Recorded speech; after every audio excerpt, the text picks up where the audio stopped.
Hey guys, we are in the Aerosoft A340 today, and this is not an A to B flight video. We are going to be exploring all the features, looking at the EFB, walking around the airplane, stuff like that. Just exploring this beauty, because A to B slop is just not it. Yeah, I don't want to be sitting around in cruise and not doing anything. So we are going to be diving deep into this beauty, looking at every single thing, starting from the modeling, texture work, and things like that. Then digging into the EFB, looking at the cockpit, what it has to offer, and then most of this video later on is going to be back-to-back landings at different airports, because I bought a bunch of airports. Just for these kind of long haul airplanes. It's fun to land at, let's say, EGKK, or Abu Dhabi is where we are at right now. Dubai, we have Heathrow, we have a bunch of them. So it's going to be a lot of fun, just not for once doing A to B slop and just having fun with this airplane, actual fun. And by the way, I am terrible at landing this, so one of my goals for this stream is to get better at landing the A340. So that's one of the major goals. So hopefully we can achieve that goal. I do have landing toast on, so we'll be tracking each and every landing with our landing rates and whatnot.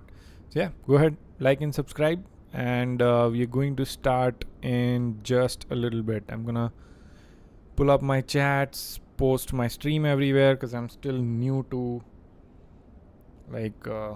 getting things going. I've seen I'll at least keep talking while I do all of that. I've seen other streamers do like a timer or something on the stream. I just don't know how to do all these things. So we are going old school. I'm gonna keep talking to you until I post my stream link everywhere, so that I'm not the only one talking to myself here. EH Gamer says hi, I'm from Germany. Hey, what's up? Hussy in the Aviator says hi, have a nice one. Thank you. We are going to have a lot of landings today, so it's going to be fun.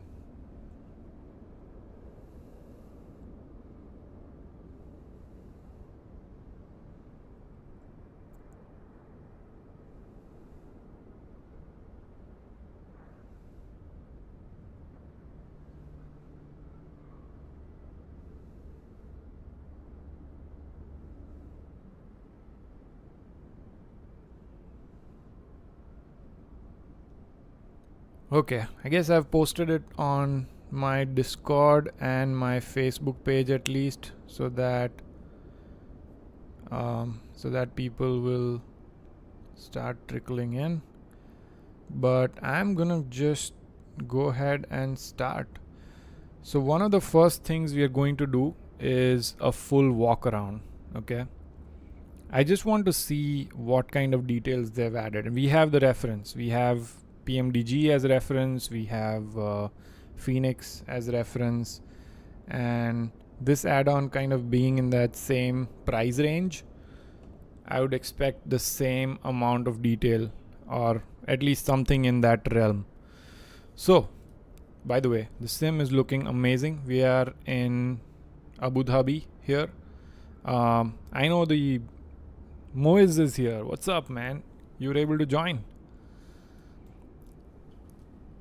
I think you haven't bought the A340 yet, because you're waiting on Contrail discount, if I'm not wrong. So this is going to be a good stream for you to figure out whether you even want to buy. I'm sure you're going to end up buying it, but it'll at least help you know what you're getting into. So yeah, walk around. We'll just get into the walk around feature, but overall, let me just first show you guys how the sim looks, because I'm all about showing you guys how my Atmos and reshade presets are doing. And look at that. in this part of the world, this scene looks very convincing. And the performance is amazing too. Anyway, but this thing is not, this stream is not about reshade and Atmos. So let's get back to our airplane.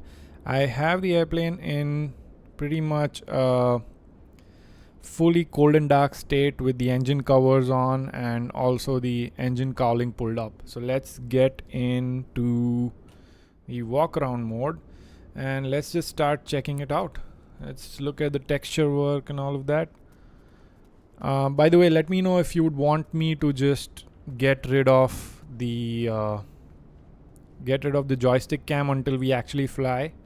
Maybe, you know what, I'll just get rid of it. And if you want to see the joystick cam, you guys will see it in the vertical stream, but I'm going to get rid of it on at least the horizontal stream so that you can purely enjoy the sim. Anyway, let's start from the front landing gear, I guess. Look at that. Pretty good amount of detail here. Moise is saying that just not waiting for Contrail. Man, I could have waited for it, honestly. That's what I was thinking when the Aerosoft website was crashing. But then I just got too impatient looking at all these videos, and I wanted to stream this weekend anyway, and I was sure that they are not going to release it on Contrail.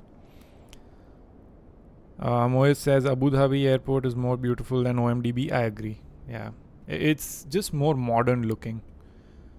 Look at that. Anybuilds has done a great job. By the way, if you guys are not aware, Anybuilds has, I'm not sponsored by the way, I'm just trying to save you guys some money. Anybuilds has a discount going on where all of these big airports like Abu Dhabi, Dubai, there's Gatwick, Heathrow, I believe, JFK, what else? LAX. All of these airports are selling for like £9. So that's what, $11 to $12 or something like that. I just picked up a bunch of them yesterday.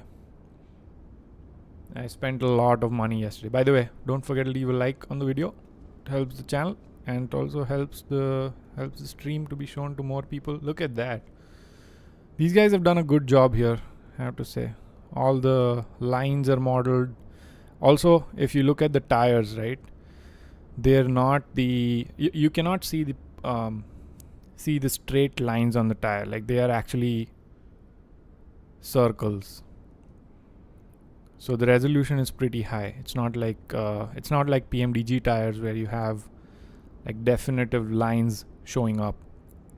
So really good modeling work at least. And for the detail that they've added on the model, performance is amazing. And again, you'll have to trust someone else on the performance. What I mean is, because I have 9950 X3D and 5090, I would say don't trust me when I say that performance is good, because I may not be limited by things that this airplane might limit other PCs to. So you get my point. Just check out someone who has a mid-range system. Make sure that for them the airplane is performing well. All the rivets and everything look pretty good. Again, I'll say that this is not Phoenix level, because if you've walked around Phoenix, you will see that everything is like normal mapped. So all of these rivets and everything, they're all normal mapped. So it looks crisp, and you will feel like the surface is like popping out wherever there are rivets. But not bad at all. Like, honestly, we never get that close to the airplane. It's a flight sim. So I'm fine with the detail that they've added here, but just know that it's not Phoenix. Sanku is here. What's up, man? I remember you. Beautiful plane at beautiful airport. Yep. I was initially thinking that I'll go to Hong Kong and use the Cathay Pacific livery. Why I chose to not do that is because Cathay livery is white, mostly white, right? And when you're trying to show off textures and all this, it's better to go for an off-white colored livery, and I felt like Etihad was a really nice way to show textures. By the way, all this grunge that is showing up here, it is adjustable, so we can go to the cockpit and we will try to do that and see how a clean airplane looks like versus how a dirty one looks like. But anyway, we have checked out the front enough, so we'll first keep doing this in our walk around mode, and then I'll also go to the drone mode and just kind of cycle through everything, make sure you guys can see the airplane from everywhere. But yeah, look at that. Like, all of these things are very well done. You will not find any text on the airplane which is like not well defined. Like the decals, whatever you call it, very well done. So that, and then let's come back here to the main landing gears. The highlight of this stream is going to be my landings. It's going to be fun to abuse these landing gears because we are going to start with pretty bad landings. I think I've done 5 landings on this so far, and I'll tell you that I don't have it yet.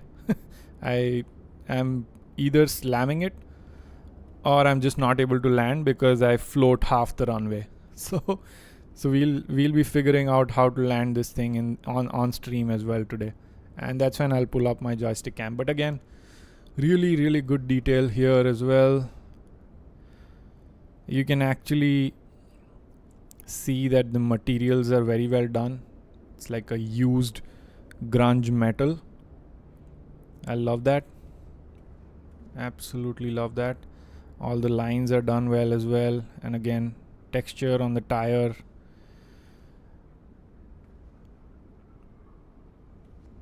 I'm surprised nobody is doing these kind of like very close up videos, you know.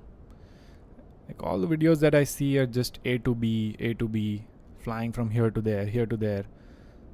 Just doesn't show the airplane too much. But yeah, there we have it. There's this, you can tell that the material here is different from here. Very nice, shiny metal. There was something going on in my head and then I forgot. Oh, the brake pins, right? In Phoenix, you can tell whether your brakes are worn or not from some brake pins. You don't have that kind of stuff on here. I don't know. I don't even know if there is that in the real airplane, but just something. Look at that.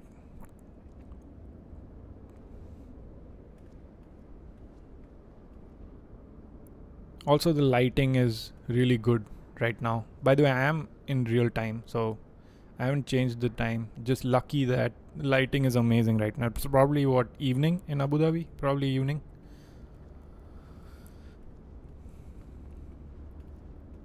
It is interesting because my mom is actually flying on Monday from Abu Dhabi to Chicago. So she is going to be here, and I think she is on an A350. I love that engine cover texture.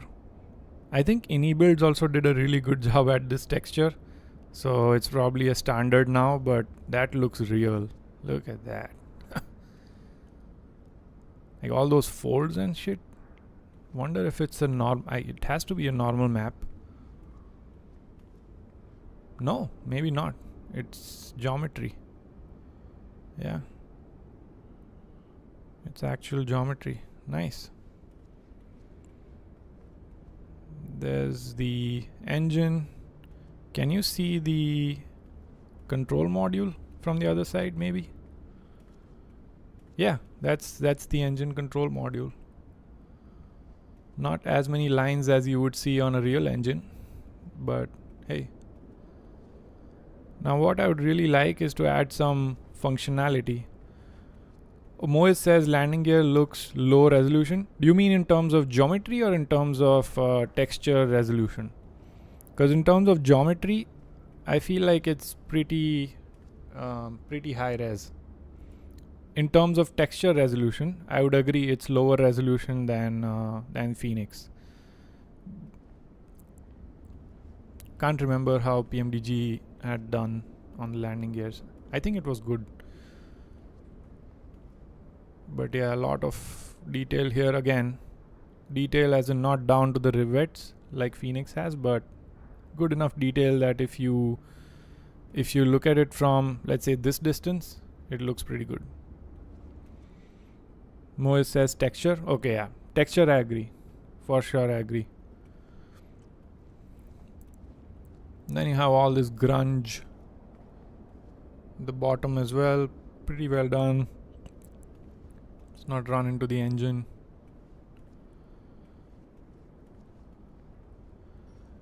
Now, once we are done with this, let's try to clean the airplane and see if all of this goes away.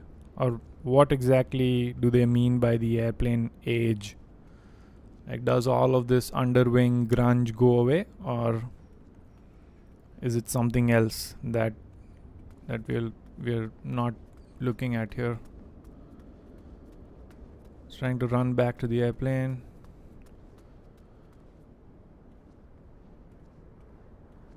Yeah, I'm happy that I chose this livery because it has some color to it, so it's nice to look at something which has color. By the way, look at that light shining on that metal. It's not like a flat metal. It has some abnormalities to it, or whatever you'd call it. Looks really nice.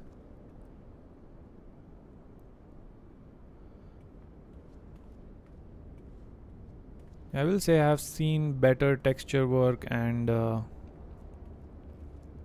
modeling is fine. Just the textures can be better, which I'd expected. I think a lot of people were saying that Toliss, even on Explain, if you look at their A320, I guess it's not like extremely high res. So next thing we'll do is we'll go into the cockpit. Oh, by the way, let's also explore it in drone mode just a little bit. Make sure you guys see it from the top as well here. So all these windows and stuff look pretty convincing. I like what AnyBuilds did with their windows. You can see this kind of rainbow effect. Looks really nice. You would have seen it in my A350 videos as well. All this leading edge grunge is also there. Looks like a used airplane. But textures can definitely use some work. Modeling is great. Look at that. That's also pretty well detailed.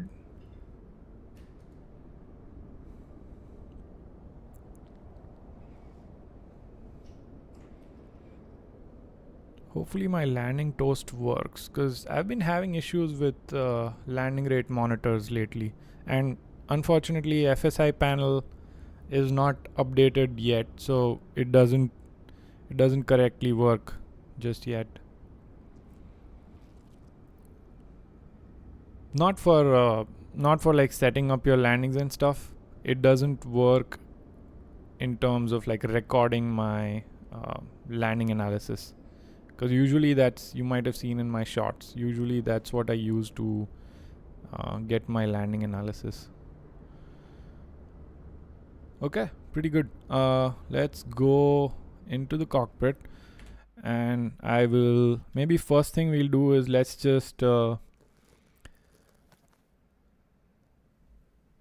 Samarth is asking everything on ultra. Yes, everything is pushed to ultra for this video, or like usually I just push everything to ultra. The only thing that's off right now is displacement mapping, because that is just a useless setting. I've done a video on it too. It's just absolutely useless setting. Okay, so where is the aircraft age? There you go. So I want to turn this to new, save config, and see what it does to the airplane. Does it completely remove all the grunge, or do you still have some?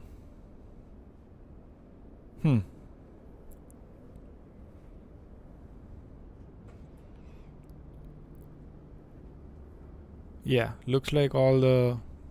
No. I still see below the wing grunge, but yeah, it did reduce a bit. Still didn't totally remove it, which I guess makes sense. A340s are old, so. But yeah, you can adjust the age of the airplane. Let's just max out the age and see how it goes. I don't think I need to save it, but doing it anyway.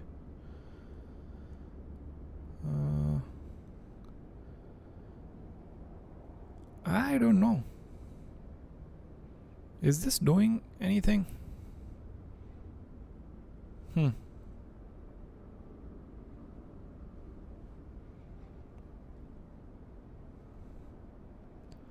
Samarth is asking, great, you a real world pilot? Oh, I'm just a private pilot. I'm not an airline pilot.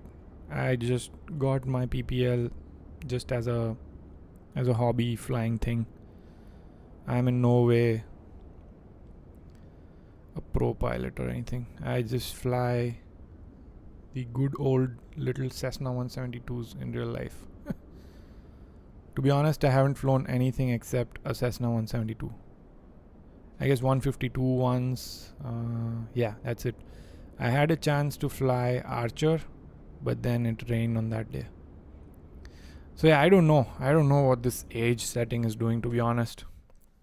It's not really doing much.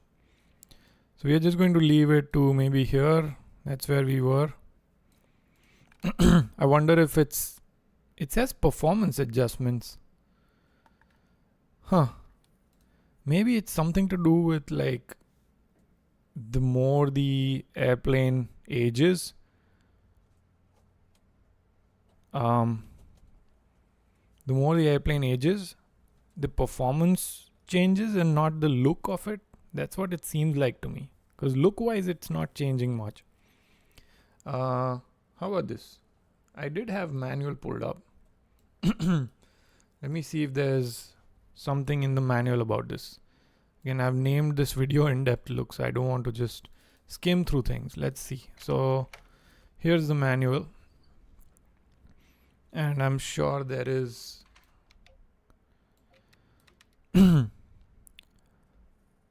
Flighterer says the aging option is revolutionary if it actually works. Yeah, in terms of look, I don't see much difference or no difference at all. So I'm assuming that it's something to do with performance. That the more you use the airplane, it's going to change the performance in terms of like the airframe lift and also the engine performance. Has to be that. So where is it? The aircraft state control. I guess that's where we were at. Is it? Sim control. Situation loading. Settings, sim, config. There you go.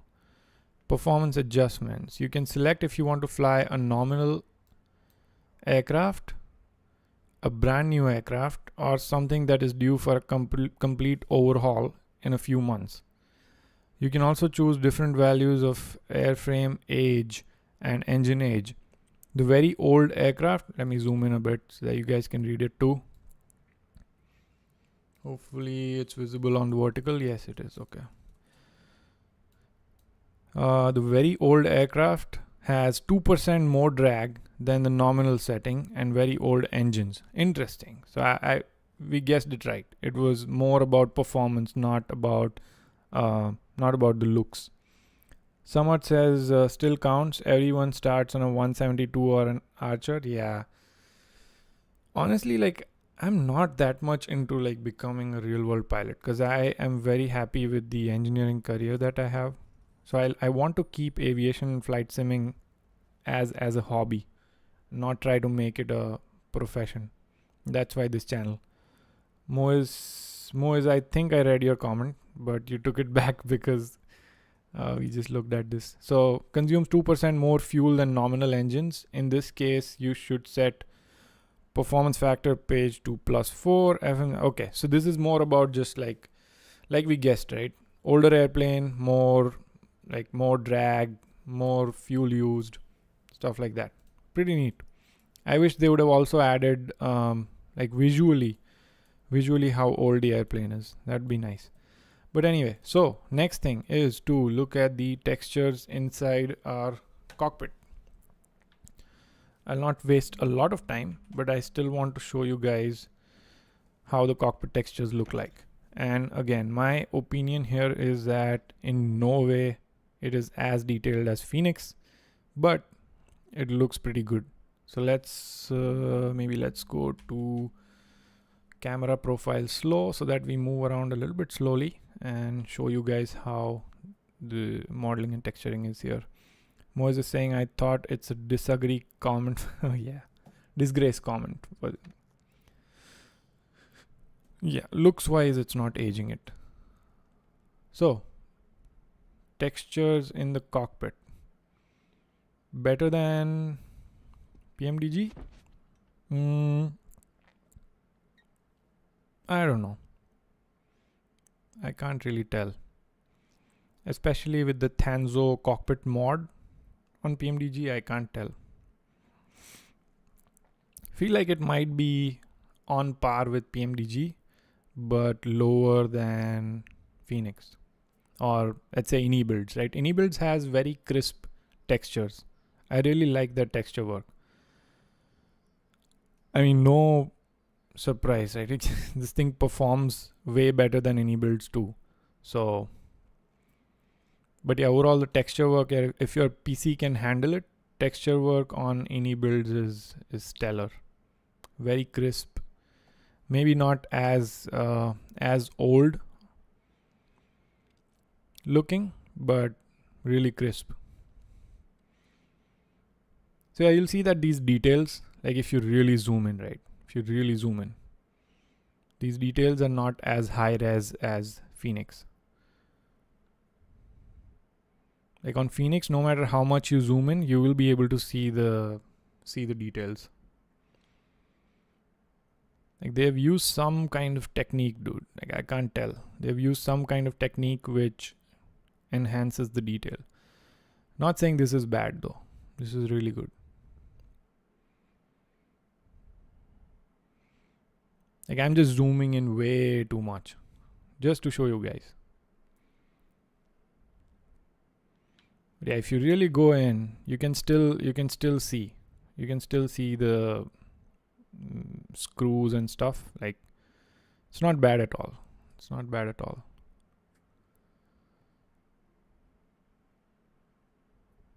Just that you'll see these edges, these kind of edges here, which you will never see on Phoenix. But anyway, that's the cockpit texture work level. Nice age shown here, and specifically around these knobs, right? Because I assume that these knobs are the ones that are being used the most. Samarth says, we have a couple of chats here. Sofran is asking, what is your rolling cache size? I am using 16 GB for now. But I've used 32, 64 in the past. I've even used 200. It just doesn't make a difference for me. So I just leave it at 16 because I have a pretty good internet. Someone says, cheers buddy, that's great. Keep up the good work. Silent viewer, you got some great videos out so far. Been a subscriber a couple of months. On your Discord as well. Thanks a lot, man. These kind of messages are what keeps me going, because if you have been here long enough, you know that I don't earn anything from this channel because of the whole, visa situation. So your support means a ton to me. But yeah, that's the detail. I like the material assignments though. Like these flap levers and speed brake levers look really nice when the light reflects on them. Look at us just casually recording a cinematic.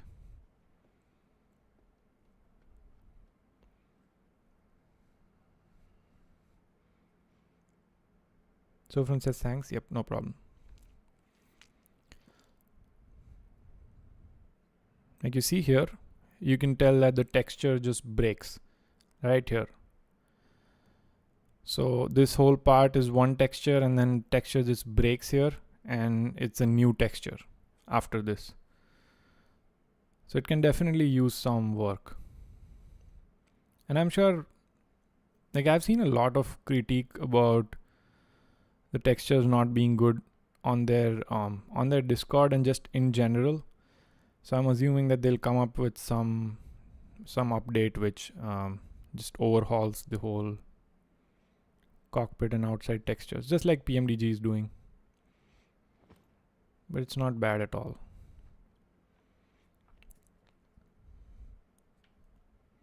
Oh, and you guys are probably interested in seeing the cabin as well. Seats, again, good enough, not Phoenix. I think that's gonna be the theme.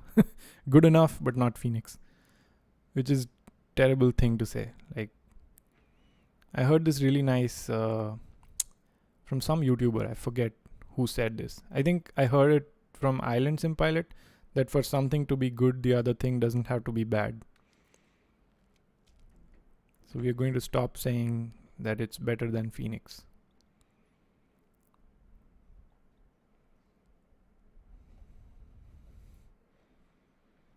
Okay, let's go back to the cabin. Can I interact with this door? Probably, because I do see a click spot. I just don't know how to open it.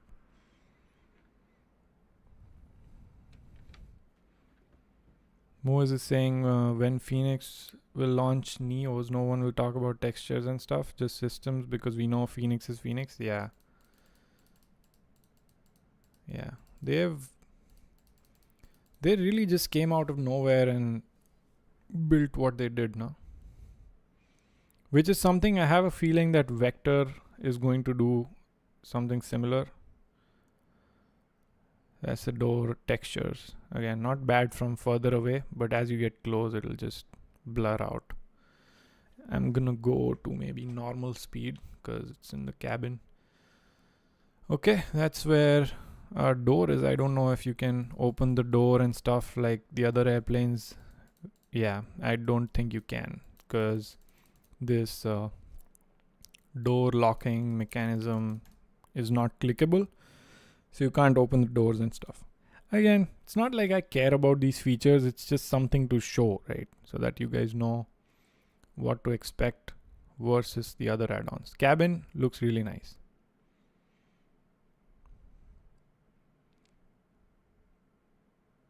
That's high enough resolution for, like, if you'd record a cinematic and put a LUT or something, it'll just look real.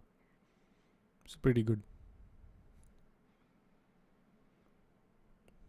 By the way, how many of you already bought it versus how many of you haven't bought it yet? I know a couple of you in chat who are on my Discord, they don't have it yet. But what do you guys think about it so far?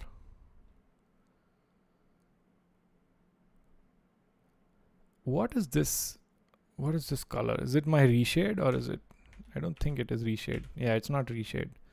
I thought maybe my reshade is adding this banding effect on the seat, but it's just a texture. Maybe they've simulated passenger sweat. That's where most of the passengers would sweat. Maybe that's what it is.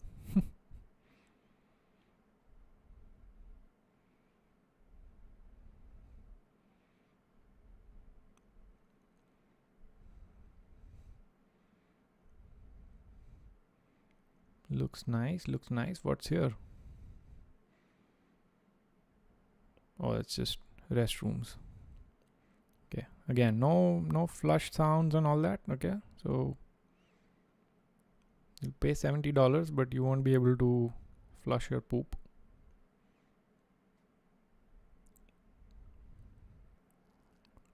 Someone says didn't buy on a layover.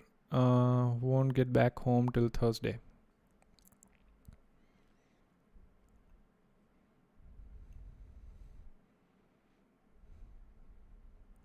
That's the end of it. Is that a mirror? No curtain opening and stuff. Okay, so again, these are all things that honestly I don't even care about a cabin at all. Like if there were no cabins, I wouldn't care. Just add these windows so that I can put my wing views correctly. That's all I care about. Windows are not operational, just note there as well. So they have removed, they have not worked on all these gimmicky features. Like, oh, you know what? We're gonna have these things operational. You can open your freaking luggage compartment. Like they, like I don't know. This has become a norm these days, but I don't know why it matters. Mohit says after buying, I'm gonna ask them to simulate flush. Yeah, dude.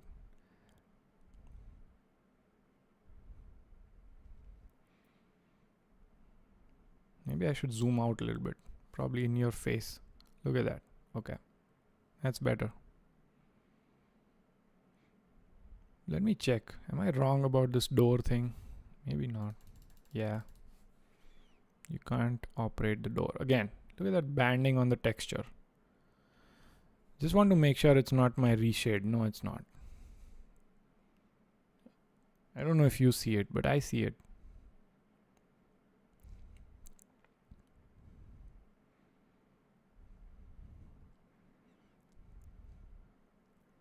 Do I agree with the price point? I think I do. It's a pretty good value for money. Because I could care less about these gimmicky features. I care more about like how it handles and how it flies, and you'll see that it does fly well. It flies so well that I think normal Msfs flyers like me are going to have problem for a while landing this thing, because we are so used to the airplanes being on rails and touchy. Compared to like X-plane flyers, they're used to having weight on the airplane. They're used to that the momentum that these airplanes carry when they fly. So seasoned Msfs flyers are going to have a hard time adjusting to this airplane. So next thing we are going to look at is, so we've looked at exterior textures, we've looked at interior textures. Now the next thing we look at is the EFB. EFB is something that was being sold quite a bit. So let me just give you like general thoughts, okay? General thoughts, EFB is good, but UI wise, I think it can be better. I would say PMDG, Phoenix, INI has the EFB UI wise. I'm not talking about functions. Just UI wise, they've done a better job. Now in terms of functions, this thing is the king. You can do a lot. You can do a lot with this thing, and let's just start going through each and every tab here. So Navigraph, pretty self-explanatory. You will see a login button here. Just log in. It will open a browser. Log in, and you'll be able to basically just see your charts right here. Now, something that I haven't figured out yet is some of these airports, the charts just don't load. For example, OMAA, which is where we are currently at. If I put that in and hit enter, these are charts from OMAD, by the way. And when I click on this, nothing loads up. So that's a little bit weird. Now, when I go back here and let's say OMDB, enter that. So that will update the charts and then everything loads up fine. Let's see. So If I click on, let's say, ILS runway 12 left, you see there's a little bit of lag or delay or what, I don't know. Like things don't always correctly load up, is what I'm saying. So this, will I be using this Navigraph tab a lot? I don't think so, because this is very inconvenient. I can just have my iPad right in front of me, and that's way more convenient for me than like clicking through these and figuring out like, oh, this chart's not working, so what do I do now? So look at this, like I'm clicking on these, but I'm not able to load them, and I'm not sure why. Maybe I'm doing something wrong, I don't know. If you guys know, leave it in the chat. But this is the problem that I faced at a couple of other airports too. For example, when I put in OMAA, right, it's like nothing even loads up. Like you see that? Nothing shows up here. I tried double clicking, zooming in, zooming out, nothing. So I'm not a big fan of this Navigraph tab. Let me quickly review the chat, make sure there's nothing I'm missing out. Moez says, but the textures should be improved. $70 is huge. I think they are following PMDG, but when Phoenix comes, Phoenix is like 65 max maybe with this. These companies survive just because Phoenix didn't make it. Yeah. And that's the thing with Phoenix is,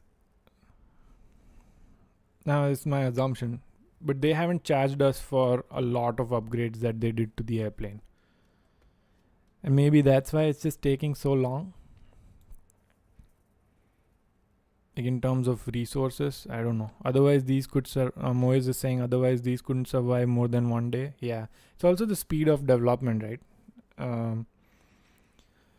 When you put all of that pressure, like I remember Amir's post when the Inibuild's A350 came out, he was pretty agitated about the fact that Ini didn't do a good job with their A350. But yeah, I mean, there's one company can only do so much. Unless they start charging us for the upgrades, $20, $30, and then that would stack up to quite a bit of money that they could inject again in some more development time. But yeah, so this Navigraph page I'm not a big fan of. I don't know if am I making some mistake. I don't know. I don't think so, because I saw some videos and this is how you're supposed to do it. Like, it's just not working. Does it bother me? A little bit, yeah, because on a $70 airplane I would expect the EFB to be flawless. Hopefully they fix this. It'll be nice to fix this, because the easiest for me is just to put like a viewpoint for EFB so that I can just keep swapping between my flying view and this EFB view, and I can just review the charts here. But yeah, that's that. And then SimBrief OFP, I think this works fine. Haven't had any problems. I tried loading a couple of flight plans. I will say I haven't done a full A to B because I really like, it's just brain rot for me to fly for whatever, like 15 hours or 7 hours or 4 hours. I just cannot do it. That's why in my channel you will not see a lot of these A to B long hauls, or not even long hauls, like not even short flights, because I don't like doing that. Most of the time in cruise you're not even doing anything. So I'm more about like learning the airplane systems and like trying to do landing challenges and things like that, more than doing A to B slop. But I did try to load the flight plan. It works just fine. Moez says EFB is also not that good. Chart's not loading properly. Yeah. Let's look at each and everything.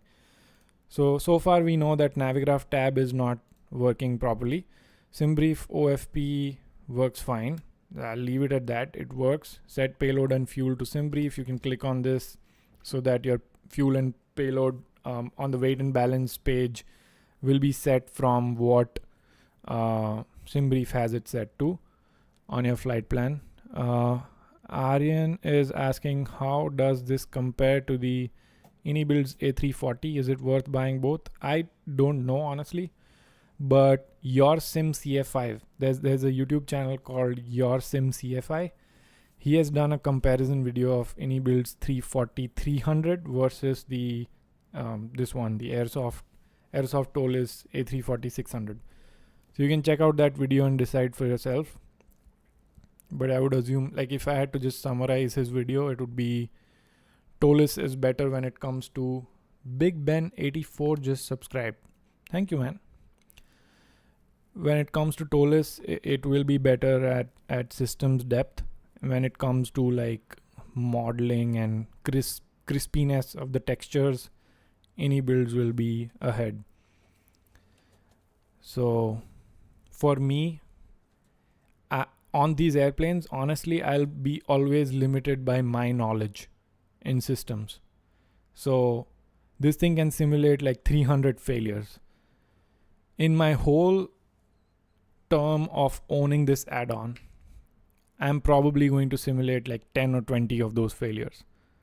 So for me, I'm more of like knowledge limited, but maybe some airline pilot, right? They would have a preference that, hey, I want something which has better systems. That's how I decide, honestly. Like on any add-on, am I knowledge limited, or am I limited by the capability of what that thing can do, right? But anyway, enough of. Hopefully that answers your question. SimBrief OFP works. Now weight and balance. You can either put this. You can either put things manually in here, or like I said, right, things will load up from SimBrief just fine. So all of that is good. GSX integration, I haven't figured out that part a whole lot because I didn't do a full flight, I didn't do a full load up, so I haven't figured out if GSX integration works properly or not. But at some point in this video, maybe we can figure that out as well. But if you have loaded the SimBrief values, and if you just hit apply loaded values, it just works. The next one, you have takeoff performance. I really like this, actually. I really like this. So let me put in maybe we'll do this when we get to the runway. So I really like how it shows all the information on this runway, and we'll review more of this when we do our takeoffs and landings and flying part of this. Landing performance, again, this will come as we go. Aryan is, I will do thanks. I also have a 7900 XTX. I think that should be good for anything, honestly. 9800 X3D, that's a beast. Should my sim similar to mine? No, because you'll be limited by VRAM. VRAM that your 7900 XTX has. But with some settings turned down, I think it might look pretty good. The only thing you'll probably have to turn down is your GPU related stuff that hits your VRAM, and TLOD probably to like 100, 150.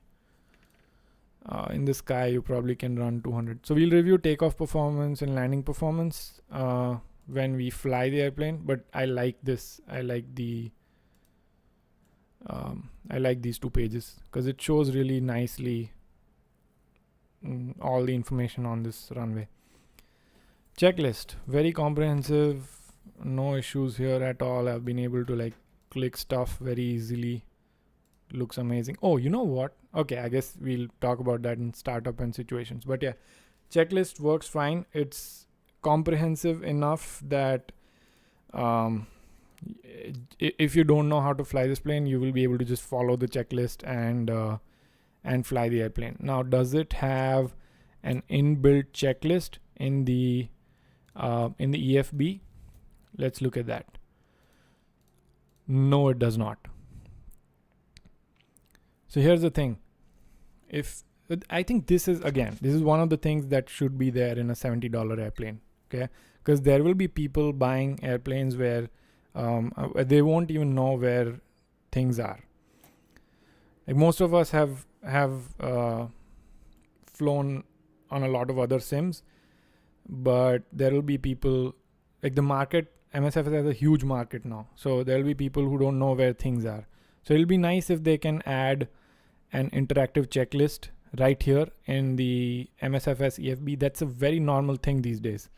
All the add-ons that I fly currently have this checklist, and I use it a lot for at least the black square airplanes. So it'll be nice to add non-normal and normal checklists here. But yeah, just for something, just for you to know, that's just not there right now. Okay. So if you're new to things, you will have to look at this and then figure out where things are. If you can't find it, just Google. So checklist page, good, but integrated checklist is not available. Credits is just funding information. Okay, startup and situations. This is really neat. So one of the things that we're going to start off from today, let me review Aryan's question. Really love the way your sim looks with reshade and Atmos. Yeah, reshade and Atmos totally changes look. Let me show you how. So this is, I guess, I keep getting distracted, but I hope it's okay. Okay, so this is without reshade, this is with reshade, without, with. Totally changes the game.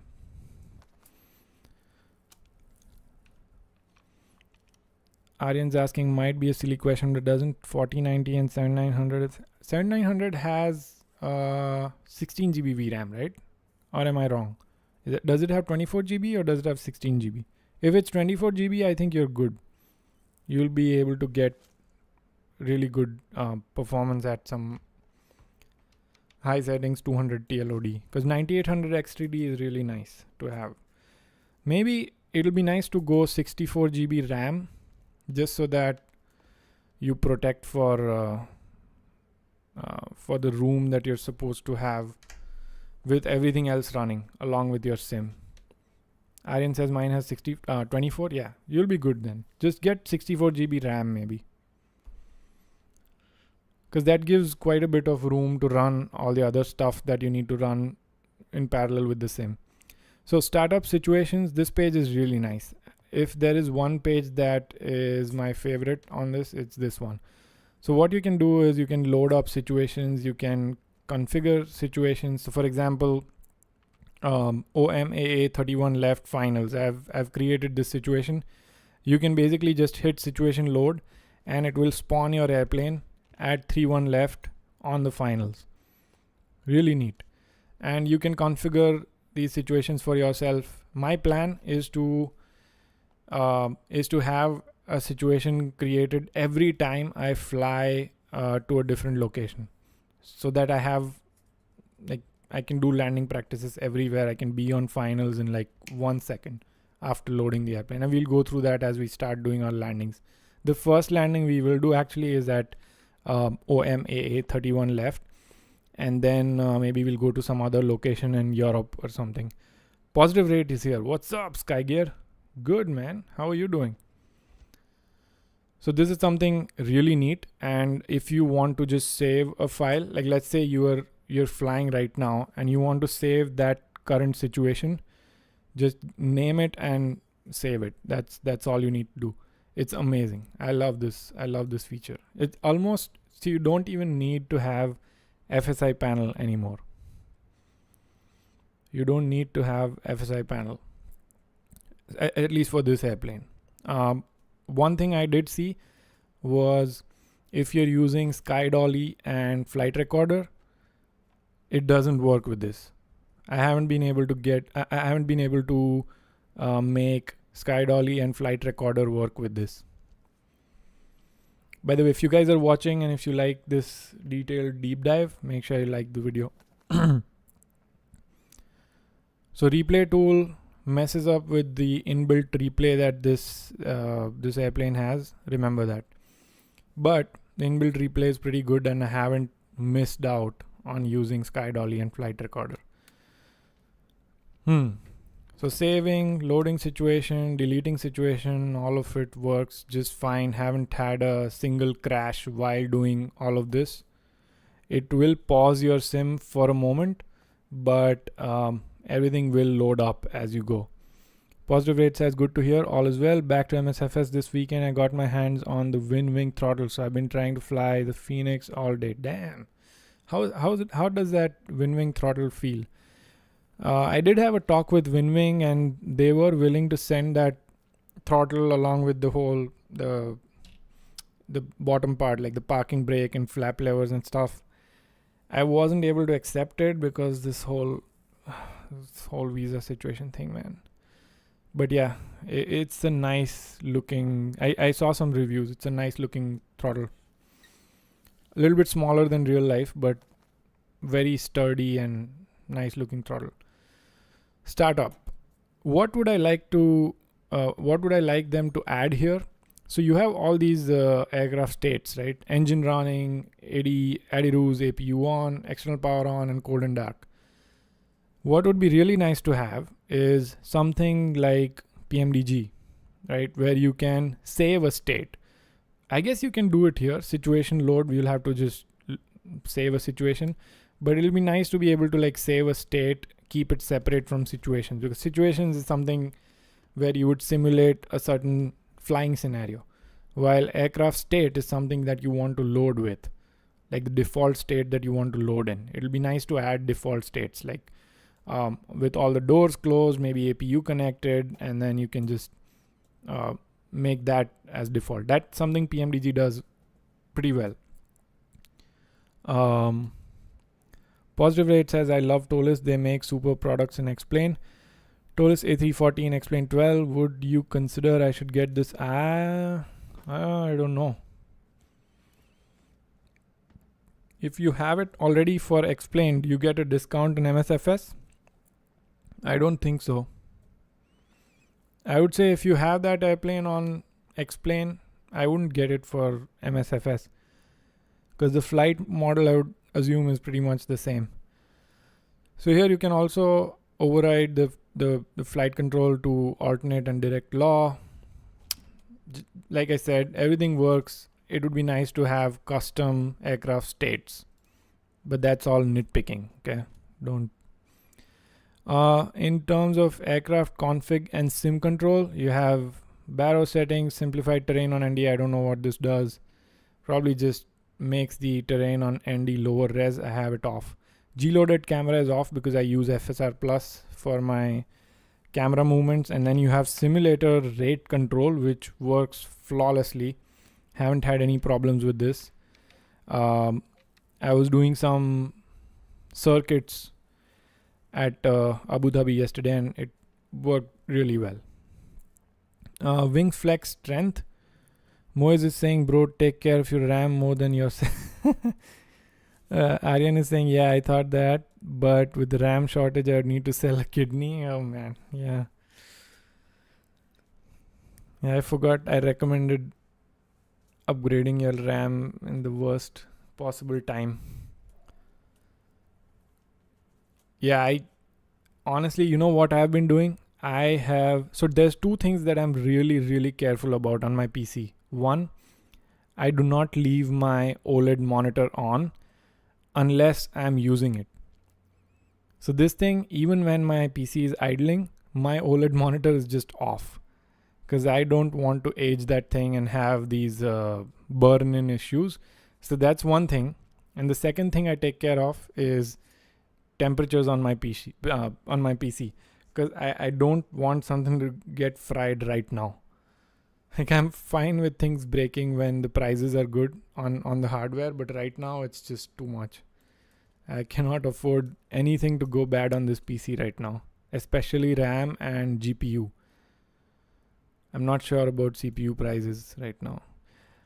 So on visual settings, you have wing flex strength and flex from gear bumps. So how much does the wing move when you taxi around, and how much does the wing flex when you're in the air.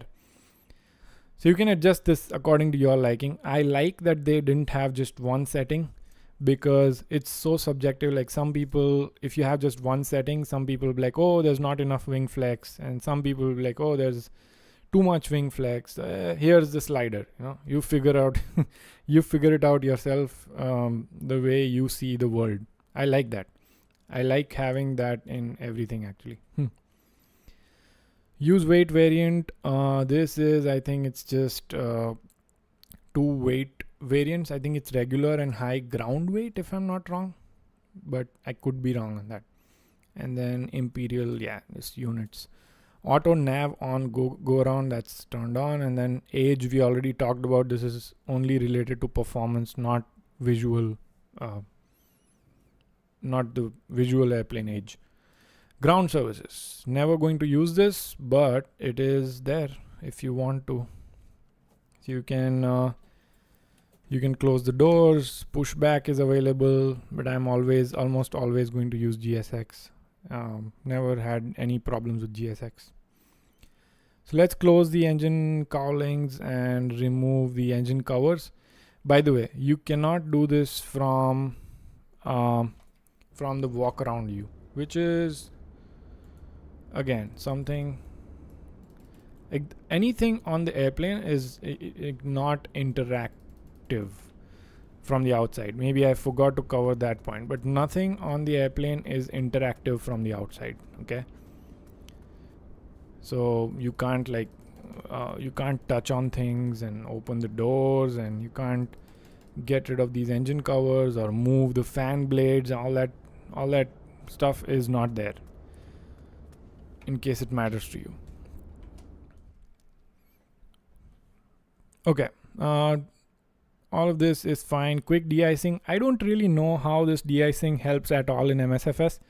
Maybe this is like a feature port over from Explain, because on Explain, icing actually matters, while on MSFS, icing is just like whatever, doesn't affect the airplane.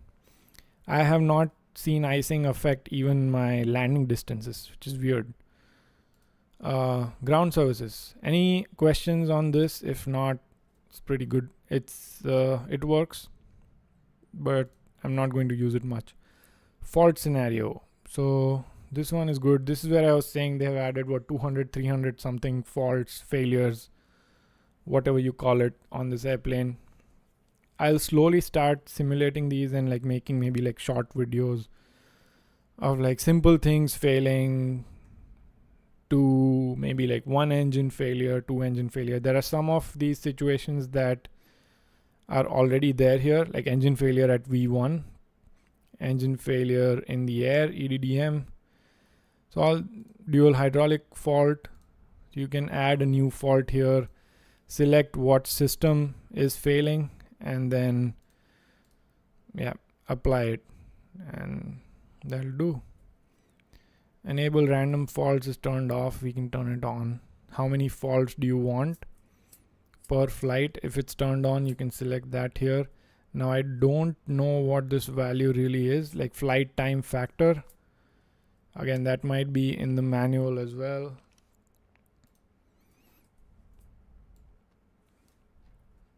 Again, we are not going to skip on anything here that we can realistically look up, because this is a detailed review, or not a review, but like a detailed look.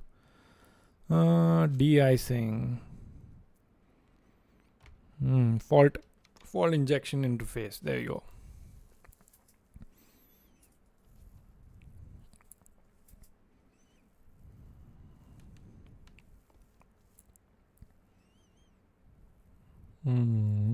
Random fault injection, that's where we were looking at. Okay, failures are fairly rare these days, and if we use the real life MTBFs, you would rarely see failures during your flights. This is resolved by flight time factor. This factor is used to scale up the flight time such that faults are more frequent. Factor of 1 means that rate of failure is the same as in real life. The maximum possible factor is 1000. In this case, failures occur 1000 times more often than in real life. Okay. So what they're saying is most airborne computer systems have mean time between failures in the range of 10,000 flight hours per failure. Okay, so one will be like one failure in 10,000 flight hours, and using a factor of 1,000 will be having 10 failures every 100 hours. That makes sense. So it's just a multiplier basically. That makes sense. So leaving this to 1 will be 1 failure per 10,000 hours. Or what is this? Not 10,000, 100,000 hours. And leaving it to 1,000 will be just the division of that. So 10 failures to 100 hours. So that's what that is. Okay, I'm going to leave it off for today so that we don't run into situations that we are not capable of handling. Sounds are good, but not something that you would be like, oh man, that sounds so good. I'm resisting myself so much. I'll just say it. Phoenix is better and still at the peak in terms of sounds. Apart from Boris, what Boris has done for all the GA airplanes that Black Square has been coming out with, and the PMDG 777. Apart from that, I think Phoenix has the best out of the box sounds. These sounds are also good. They'll just not wow you. Okay. So, and you can adjust all of these sounds according to different components. Sounds can be adjusted. What else do we have here? Debugging, I think this doesn't matter for us. Replay mode, that's really neat. We will use this replay mode today when we try to look at outside view when we are flying. So hold on for that. We're going to get to flying in just maybe 5 minutes. Joystick actions, make sure that you read the manual for this one. I had the deadband set to 0.04, but for good joysticks like the one that I have here, if I look at it in SimApp Pro, it barely has any drift. It doesn't have any drift at all. So it's good. It's good to have a deadband that is very low for these kind of high quality joysticks. But if you have something really old, like an old Airbus joystick or something, then you might want to turn the deadband off. Just check it in your check your center drift in the software for your joystick and then set this accordingly. Okay. Joystick roll for NWS. I think this is second joystick doesn't matter for us. I don't have a tiller, so I have that set to no. Rudder to tiller in VR is set to no. I'm not flying in VR. Brake pedal. Okay, before going to brakes, joystick roll for NWS. Let's quickly show you guys what that is. Let me also see what that is. So where is that? Moise is saying, what about iFly Max sounds? Oh, I forget. That's being done by that was done by Boris as well, right? So they are also out of the box amazing. Sounds really good. Does that mean everything else sounds good except, I guess, any build sounds okay? Where is this thing, man? Sim brief, Navigraph, interactive checklist, and then where is it? Cockpit orientation, CPDLC, ACARS, joystick and actions. I think it was on the top somewhere. There you go. Joystick or actions. Joystick roll for NWS is useful for joystick setups without a yaw axis. Okay. It allows using nose wheel steering while taxiing on the ground via the joystick's roll axis. That's very interesting. Why would you... I don't know. Do they have some... Oh, okay, there you go. So deflections of roll axis steers nose wheel for full feasible at low speeds below 20 knots. Okay. That makes more sense now. Because I was like, okay, when you're taking off, would you use your roll axis? And then if you do, that's going to really mess you up on your runway alignment. But yeah, it's only below 20 knots. So honestly, I should set this to no, because definitely don't want that. Now coming to brakes, you can adjust the brake pedal strength. I think the default one is just fine. I didn't have a problem. Pedal brakes assigned. I don't know why it says no. Let me quickly check what that was.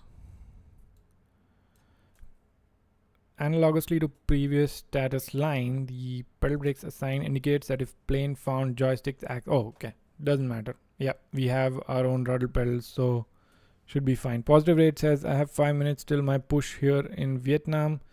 Heading to Brussels, I'll catch you back in the air and won't forget about the win-win question. Oh yeah, I'll see you around, man.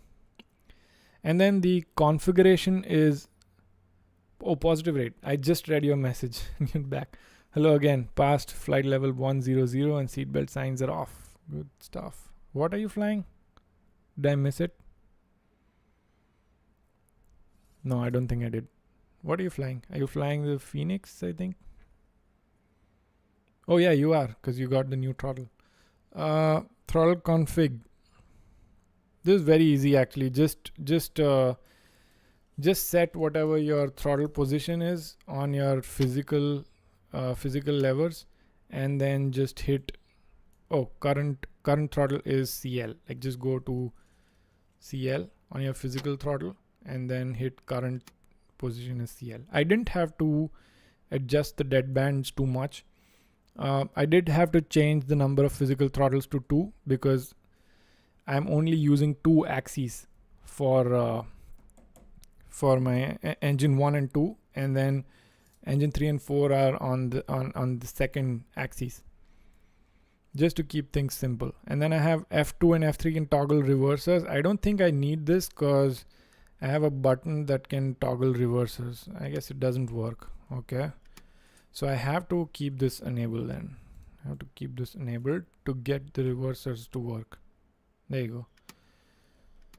So yeah, I guess it's not just F2 and F3. Okay, if you're using hold throttle reverse thrust, then you will have to use F2 and F3. And Helier is here. Dude, you guys have to give it up for this guy.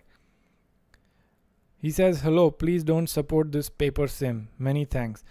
Man, I have to say, this guy is the biggest freaking fan of my channel. Like, he comments on every single video of mine. Can you imagine? If you guys have been here long enough, he is the biggest cheerleader I've had on my channel. This guy supports every video with the same comment, almost the same comment. You can go back and check like last 20 videos. But yeah, welcome to the stream, dude. Like, you have a special seat on my stream.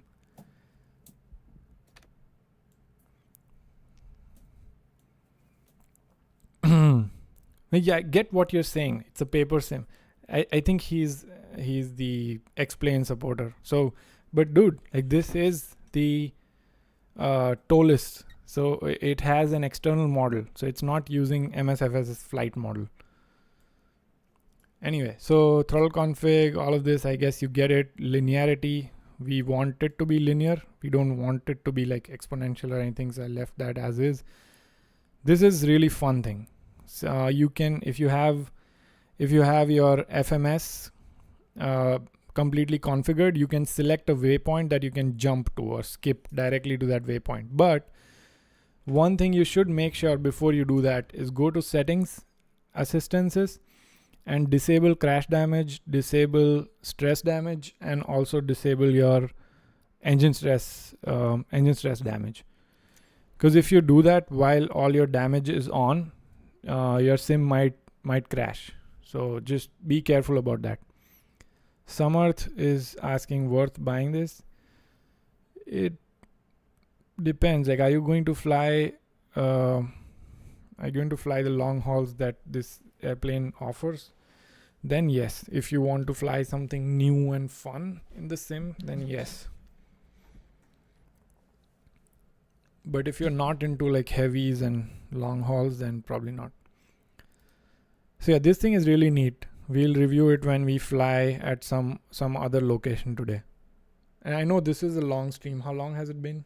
1 hour 15 minutes and we are not even in the air. I hope you guys are still enjoying this detailed look at it, because I felt like everyone was doing just these A to B slops, and I don't like doing that. So this I covered it. We'll review this soon when we are in the air. And then settings and accounts, there's nothing to see here. It's just putting in your SimBrief stuff, your CPDLC if you have the Hoppy code, and then just version number. Start with bright displays. I would love to turn that on because I don't like the way the airplane starts with low brightness displays. So let's keep it on. I like that. Okay, so how about, so again, just revising what we did so far. Feel like I should be a professor. So revising what we did so far, we looked at the exterior model, texture work. We looked at the interior model and texture work. We looked at the EFB. It's been 1 hour 15 minutes. Let's get this thing started. So now I want to show you guys, or I want you guys to listen to the sounds, the startup sounds. Okay, so I'll not say anything while the whole startup sequence is going on. I'll just let you guys listen to it. I'll try to turn up the Msfs sounds so that you can actually hear what's going on. Let me make sure that Msfs sounds are even working first of all.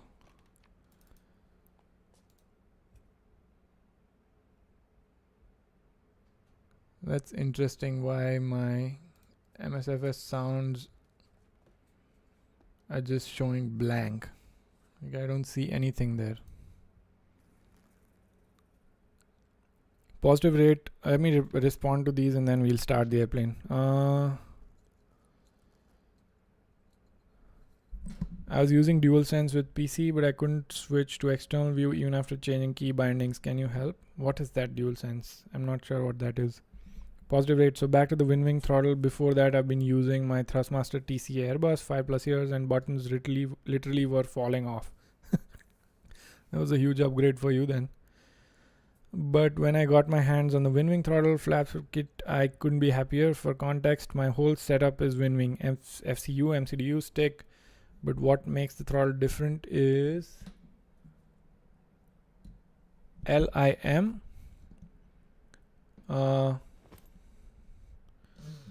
DualSense is a PS5 controller. Oh, okay. I couldn't tell you, man. I have, let me show you what I have. I am not sure, to be honest. I have this little thing here. I guess I'll have to turn on the live cam on horizontal, but I use this for all the camera controls.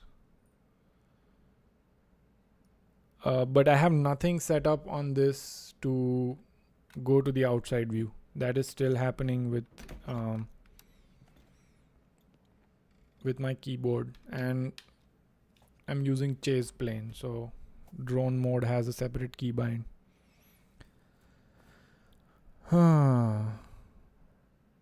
Oh, text limited. Okay. Yeah, I'll wait for your full message then. I'm not sure if Msfs sounds. Let me just turn on the batteries and see if it. Oh, it does work. Okay, good. So I'm gonna stop talking, and maybe if you're on your phone or whatever, just put your headphones on. I'll turn the sounds up for Msfs and let's get this airplane started. I'll let you listen to what we're gonna do. Let me brief though. Someone says, why 2 streams? Oh, 2 streams because some people like watching on their phone, so it's more convenient to watch a vertical stream than a horizontal stream. And also YouTube pushes the vertical stream to more audiences way better than horizontal streams. So that's why.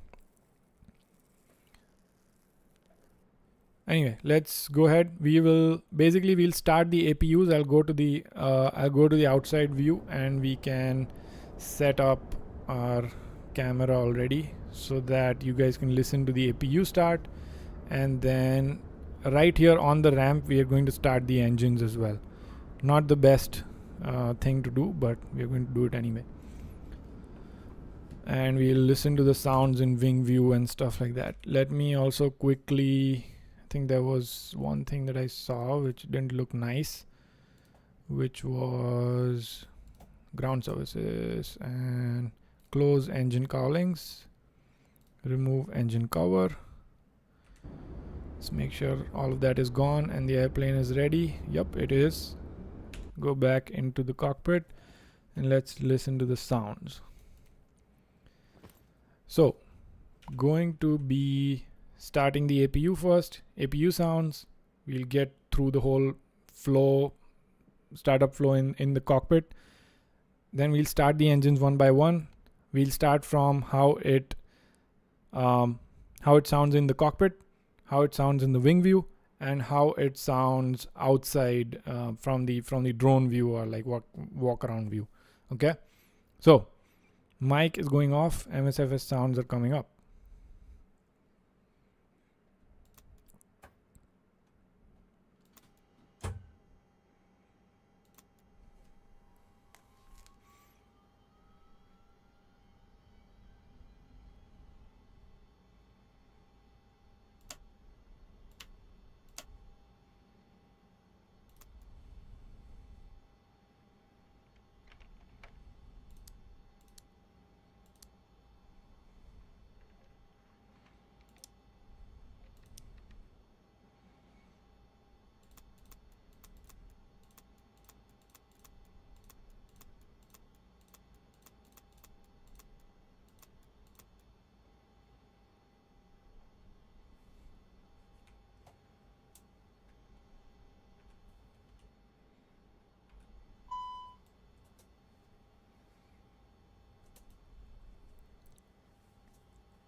You heard the whole sequence from like battery buttons being pushed to external power being connected to the whole cockpit coming to life. Like you can hear the avionics fans starting up and like all the displays kind of flickering. It looks really good, sounds very nice.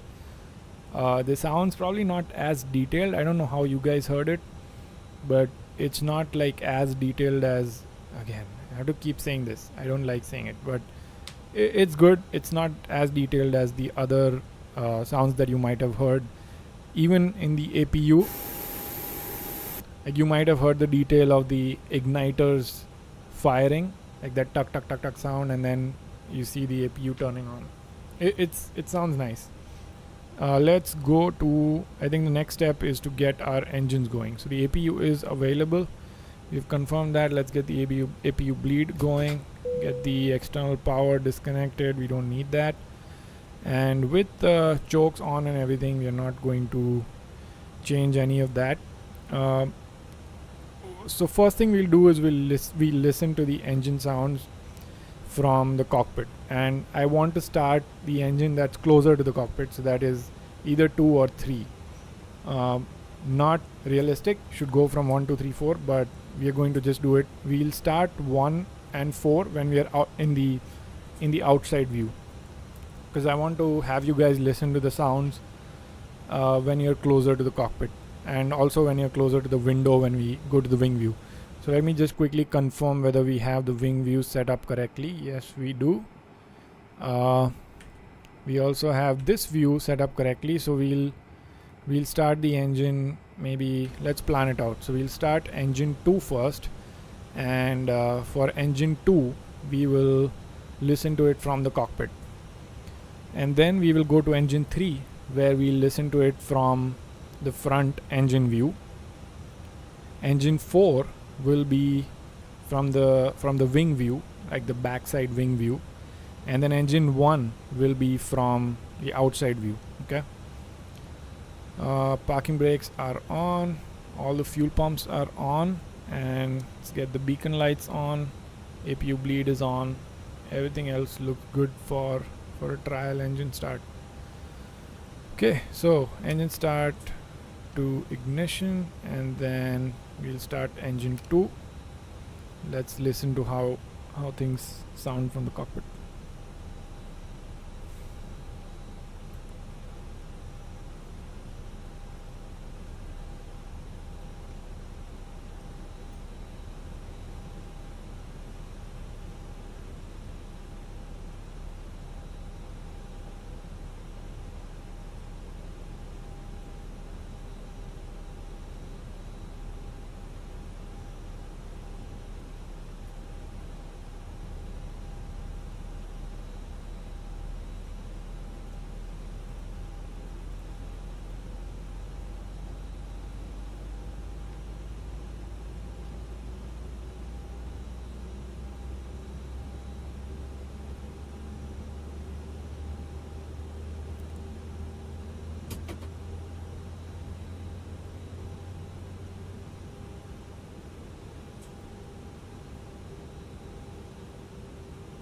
Okay, so engine 2 is available. Nothing crazy, right? Because it's a long airplane, and engine is like all the way back there. Like if you look from here, probably can't even, yeah, you see how far the engines are, right?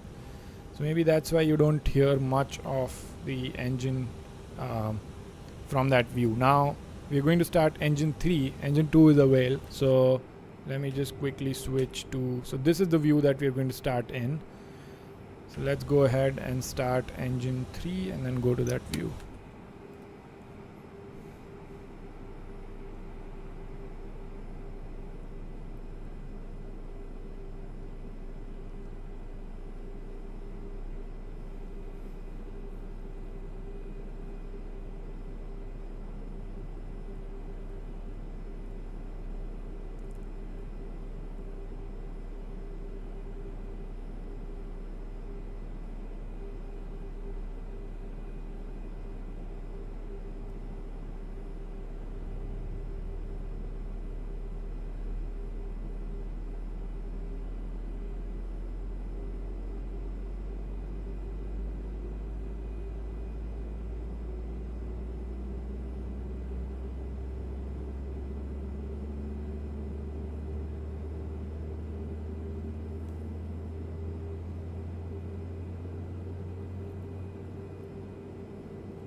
I guess this engine has started.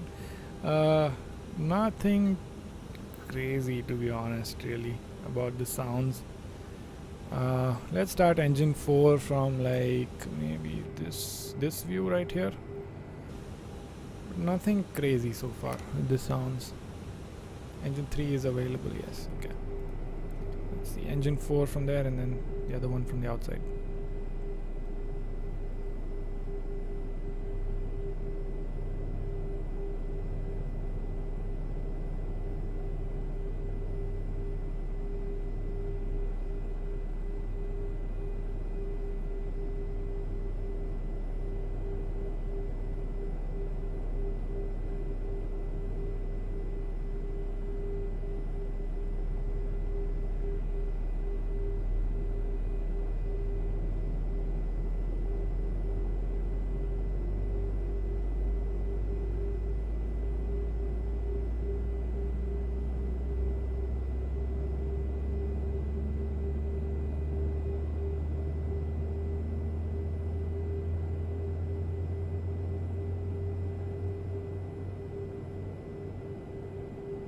Okay, 4 has stabilized too. You can hear a little bit of that low end rumble, but nothing crazy again. It just sounds okay.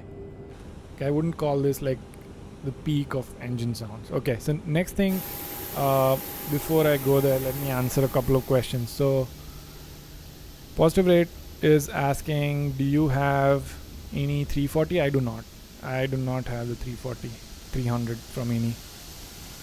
So we're going to set our view to maybe right here, so that just so that we don't get sucked in, maybe right there. I think that's a good view.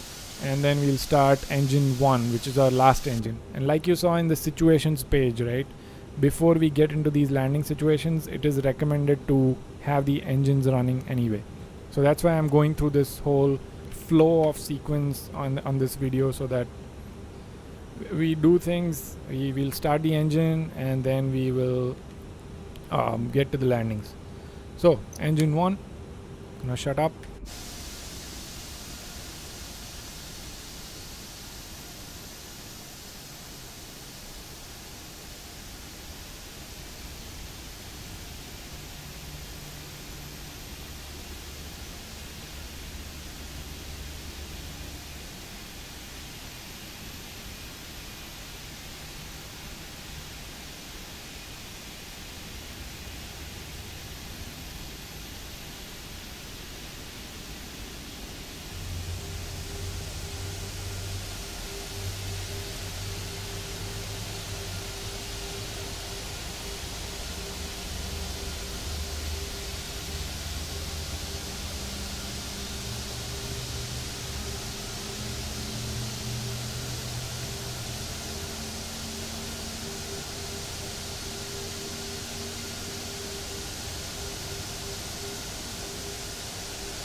Okay, that engine started.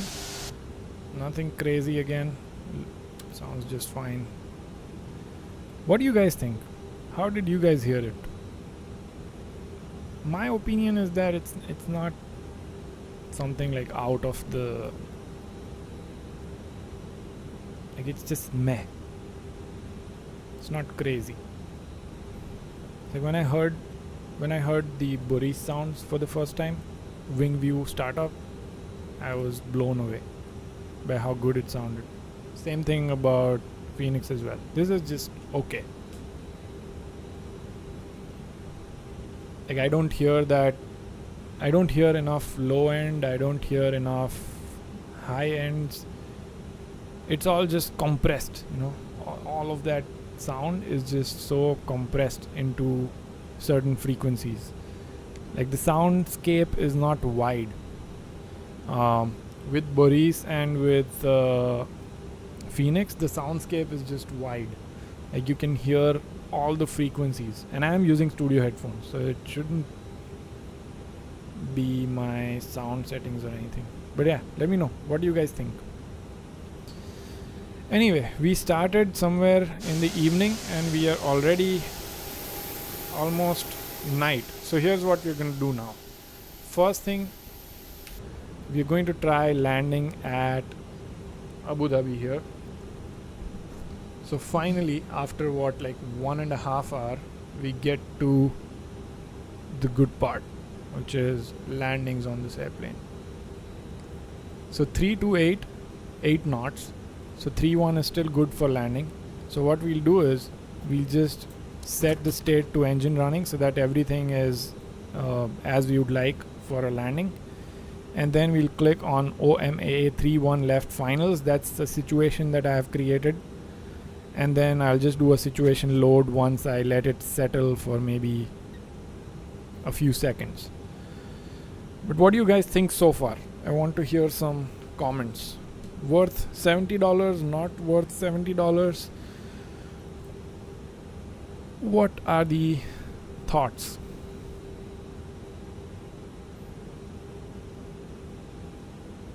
For me,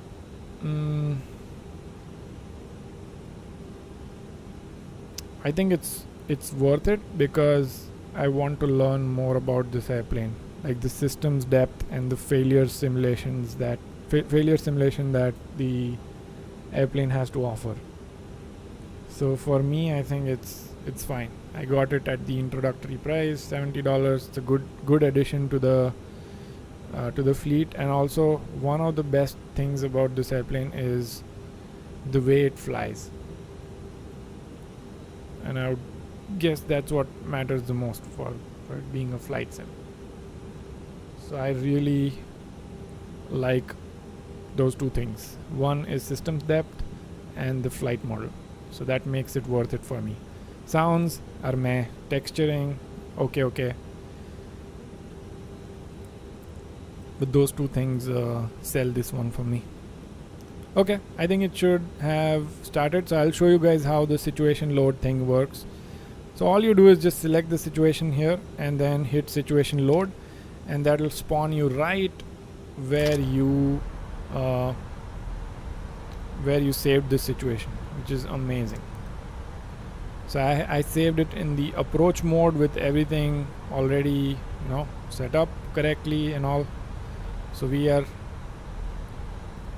on the approach in like 1 second with the whole airplane configured exactly how it's supposed to be configured. Moise says cockpit lighting looks good. I agree, it looks really good.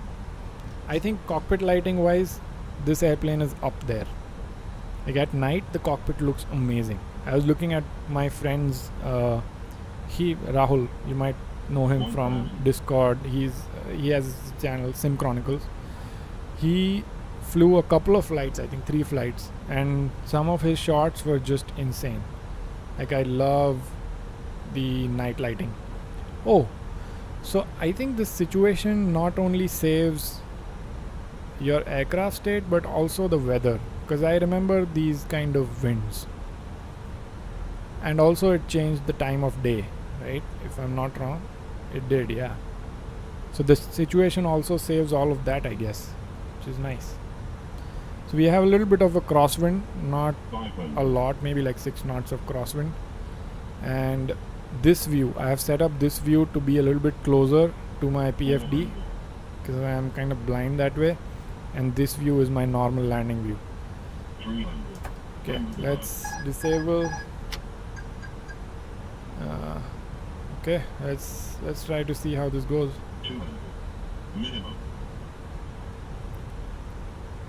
So until this point, I would just stay zoomed in, and then at 50, I'll zoom out right here. 50, 40, 30, 20. You see what I mean? There's the first landing where our passengers are already disappointed. God. I have very high confidence that I'm not going to figure out landings on this thing today. But let's just take it one landing at a time. So again, situation load takes you back to the situation right where you were at, which is amazing to practice landings. Now you know what I'm gonna do. This landing, I'm gonna disable autopilot right here.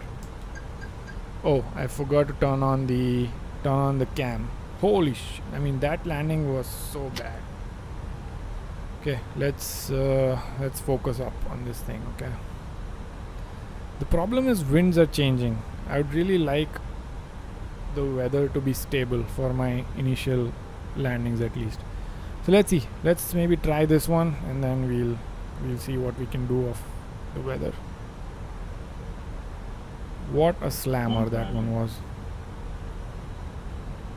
Also, landing toast isn't working. Is it working? Yeah, that thing is also not working. I don't know why. But you'll be able to tell how much I slam.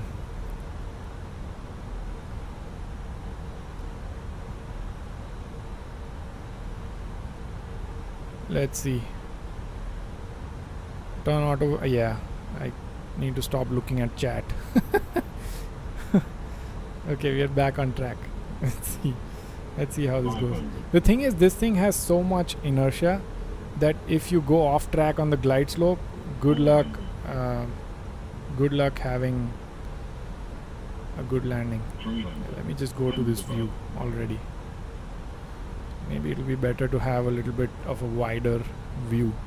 That's another thing, like the viewpoint. The minimums continue. Let's see how it goes. 100. Like, honestly, I'm not, you know what, I'm not worried about 40, 30, 20, retard, 10, 5. Okay. Decent, but what was that bank? Oh my god, what was that bank? Let's watch this landing from the outside. Let's just check out what I did wrong, because this was decent in terms of like how much I pulled up on the stick, but I was still not able to like keep it aligned. But I think this is a good one to at least watch replay for. The other one was just terrible. Like, I wouldn't even care about watching replay on that one. This one though, this one was good. So let's go to replay mode. So again, here's the demo of replay mode. Okay, just drag this thing back. Okay, that's all you need to do, and it will already be paused for you. So all you have to do now is just hit play, and then just go to whatever view you want to go to. And I am going to go to the front view because I want to see exactly what happened from the front. Hudson says, this is how I feel. The 777 just bought, so hard to land. 777, I think you will get a hang of it pretty easily. 777 is a butter machine. Okay. So this landing was not bad, actually. Why does every landing look really bad from the cockpit on this airplane? Like, sure, I was offset a little bit to the right, but it wasn't bad at all. I don't know why every landing looks bad from the cockpit. I think what happens on this airplane is that the main gear suspension is so like it's so, what do you call it, soft, that you feel like you're banking too much. Okay, let's go back in time, maybe a little bit more, play it, and then let's look at it from the back, maybe a little bit closer. I want to see what happens to my left main gear while I also am so crabbed. I hope I fixed that crab at the end. I don't think I did fully. Okay, so there you go. And then yeah, so it's the suspension on the gear. They're so soft that in the cockpit it makes you look like you are just bobbing, left to right. So I need to be careful about putting in aileron inputs after the wheels have touched down, because that's probably what's messing me up. Anyway, let's go to situations. 3-1 finals again. One thing I do want to figure out is how to get the weather to work right for me. The problem is the situation's also loading its own weather, which is not nice. It's even overriding the active sky weather, which is so crazy. Moe says try to turn off the autopilot, go manual. Yeah, that's what I think. That's the best thing, just to get a hang of how the plane flies, right? Moe also says Boeing 777 are the easiest to land. I agree. It's so easy. Just pull up slowly as you get to like 40 feet or something. 1,000. It's very forgiving. This one, on the other hand, is not forgiving at all. Green says press heading track and use the bird to land. Oh, I see what you're saying. Does it help? Look how offset we are. I'm fine. That'll give me some practice of like aligning it with the runway, maybe. Oh, so you're saying use this thing to land. Yeah, that makes sense. That is a good tip. Let's see how that goes. This is passive active sky, yes, but oh, you know what? No. Let me load this situation again. Guess what, guys? I was not idling my throttle.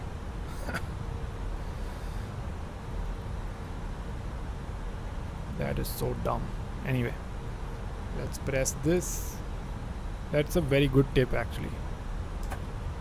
Okay, let's get the autopilot off, because my throttle was not on climb, so I don't think I was using it.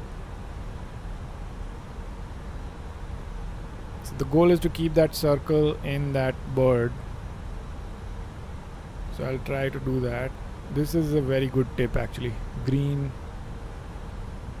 Weenie, thank you for that tip. 1,000.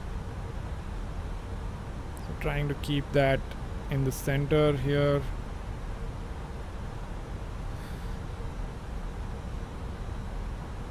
Yeah, I've been struggling, so I wasn't hoping for it to suddenly get better after one night of sleep.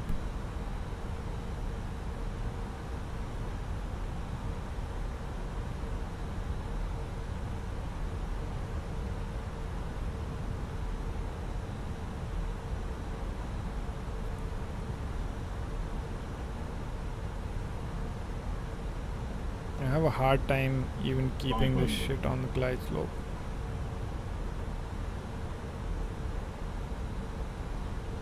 Positive rate says raw data LS. What does that mean? Let's see. 12 knots of headwind suddenly now after so much crosswind. 100 above.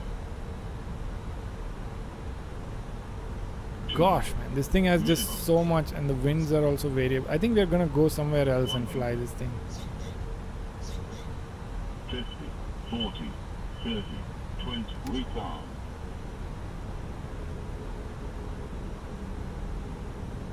What in the 10, 5. what the heck? Oh my god. Oh my god, bro. Okay, you know what? Let's go somewhere else and fly. Because I have saved this situation, and for some reason it's just... what other airport did I buy? Maybe let's try... Gatwick.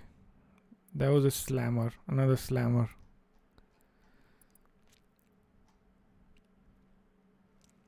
People were saying skill issue on my VATSIM video. This is where I have real skill issues here. I made a short about why I don't fly on VATSIM, and some of these clowns are like, oh, he has a skill issue. Like, yeah, right. A real pilot has skill issues flying on VATSIM. Okay, let's spawn here on the runway, see what we can do. I don't have a situation loaded for Gatwick, but we just have to do like a quick turnaround, like circuit, get back in, land, save a situation, and then we'll be able to just repeat it back again. So I'll show you guys how to do a quick circuit on this thing as well while we're at it. And maybe while we're at it, I can also show you guys the skip waypoint thing. Another thing I've seen is sometimes it does take a little while to load, especially when you load directly on the runway. But every time I load, it has gotten faster. So okay, engines are already running. So let's go here and just make sure we just set this state. And another thing we will do is go here. So this is the other part which you'll have to be careful about. When the airplane loads, for some reason it is always on climb detent. Even though my physical throttle lever is not on climb detent, the airplane always loads up in climb detent. So just be careful about that. So now here we'll just go to init. We'll say EGKK /EGKK. That's pretty much it. Let me search this airport, I guess. Yeah, let me search this airport in Navigraph and see if I can get it to help me pull up the charts of EGKK. If EGKK doesn't show up, I'll be very surprised. Okay, it did show up. Nice. And what runway are we on? 26 left. Yeah, 26 left. Okay. So that's where we are going to land. So 26 left. I just want to check the final approach. 26 left. I just want to check the final altitude. So that's 2000. Okay, got it. 2000. Msfs says overrated VRAM. Yeah. And it's always these silly VRAM fans who comment on these kind of videos. Like, dude, like I don't like flying on VRAM because the whole reason that I went over in that video is that I cannot find controllers where I'm flying. And some dudes are like, skill issue. Like, why would I not fly on VRAM when there are, like, you get my point, right? I'm trying to get controllers. How is that a skill issue? Anyway, 2000 feet is our cruising altitude because we saw that the final approach altitude, the final altitude on our ILS was 2000. So I'll just go ahead and plan an arrival 26 left. That's all we need to do. No star, no wire, and then just temporary insert it. So what will happen is you have this CF26 left and FF26 left waypoints planned in.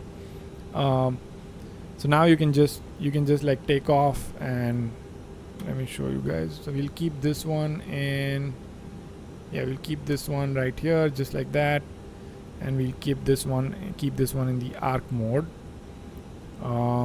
In terms of the glare shield setup, we have this set to 2000. We have our heading bug set to the runway heading, so that's good. We have our takeoff performance, so let's do that real quick. Compute, we are at 26 left. Compute, so you'll see that it shows exactly how much runway we are going to use, what's your V1 max, things like that. It's pretty good. I like this whole interface of 4 knots of crosswinds, 2 knots of headwinds. One thing I thought I didn't see is uplink. I don't know if that's there. Receive takeoff data, insert uplink. Is there an option to do that? Maybe not. I don't think there is an option to. Yeah, I don't think. At least I don't know how to. So anyway, we can just do it. V1, 156, 167 and 174. So this also give us a hang of how it hand flies. That's what I want to do. Moe says and empty airports as well. Yeah, I agree. Empty airports, no controllers, and still all these fanboys will be like, oh, VRAM, VRAM. VRAM is the best. Yeah, if you have skill issues talking to a controller, then VRAM is the best because you can fly with empty airports and nobody around you. V1, 156, 167, 156. Like I agree, VRAM has its place, like when there are events and stuff. But the problem I have with events is that you'll just be waiting around for your turn for hours. And they might have that kind of time in their life. I do not. When I'm flying, I'm trying to maximize my time that I'm spending on the sim to learn something. I don't want to be just sitting around waiting for instructions from ATC. I want to get in, learn something, get out of my sim session, live my life. But I guess it's whatever. People are just ridiculous sometimes on the internet. Up 2.5. That's all we need to do to get the.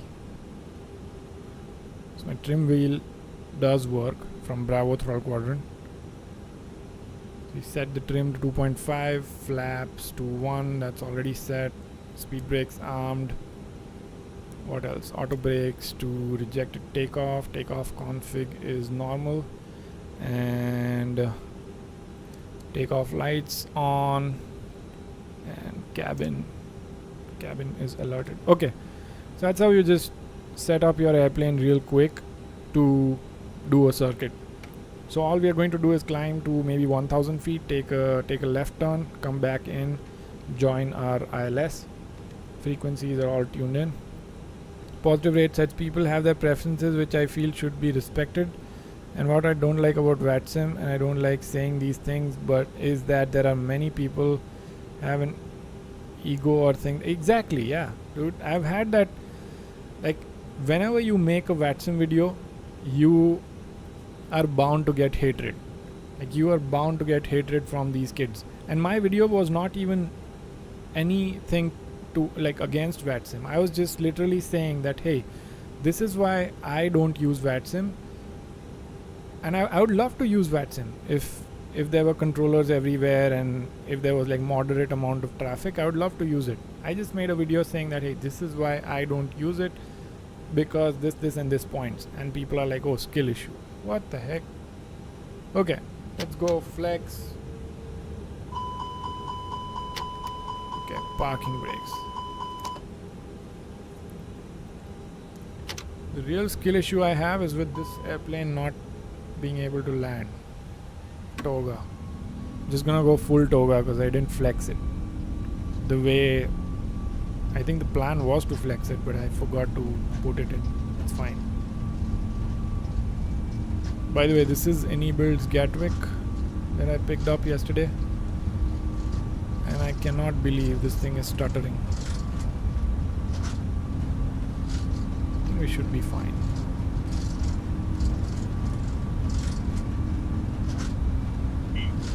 So V1 and rotate using about almost all of the runway. This thing is a bobber and weaver. Like it wind vanes so much. Look at that, we have 14 knots of crosswind.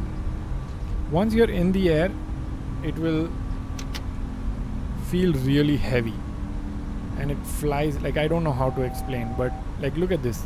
Like, big inputs like this will not do anything on the plane because there's just so much. Like this, the airplane is so big, but the control surfaces are not that big. You know what I mean? So Like big changes in your stick movement will cause very small changes. What the heck? Oh. Big changes in your control movements will cause very small changes in the actual airplane movements. So we are going to go heading mode and just take a left turn here to... Oh look, we have a comment on that VATSIM video, and that video has been... I never use VATSIM due to family members sleeping next door. Yeah.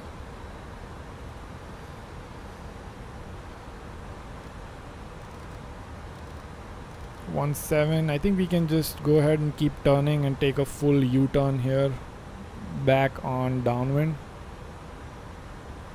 Positive rate is saying I've been flying on VATSIM for 3 years, which isn't much, but the toxicity certainly evolved over the years, and I see that a lot from younger demographic. Yeah, and also from people who have like zero real world experience. They are the ones that I see are the most toxic.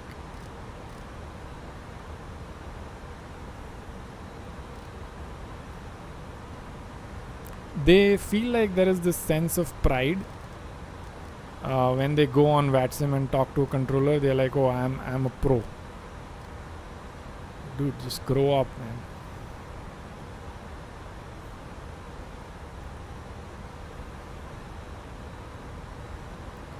Positive rate. Wait, the sounds actually sound very good. I can feel the vibration through my headphones.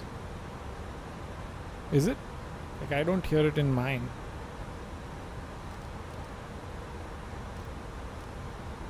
I mean, they're not bad. They're just not like out of the world. Also, I don't like that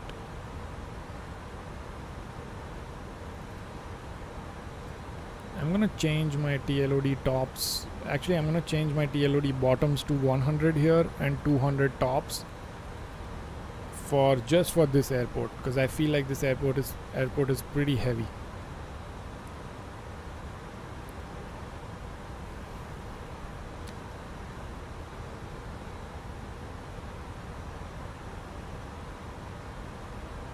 Ali is asking how is the plane. I think it's really good. The best part about it is the way it flies. I really like that part.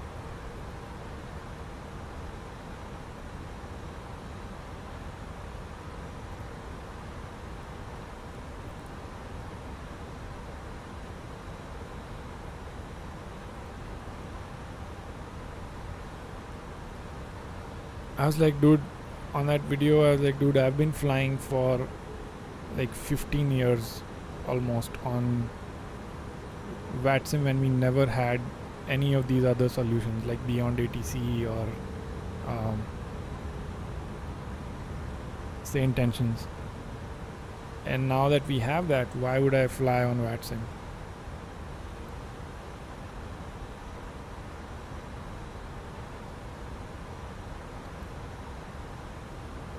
I feel like the sim is still not the best in terms of performance, because this airport is pretty heavy. Let's go to 10 here, and then just about when we see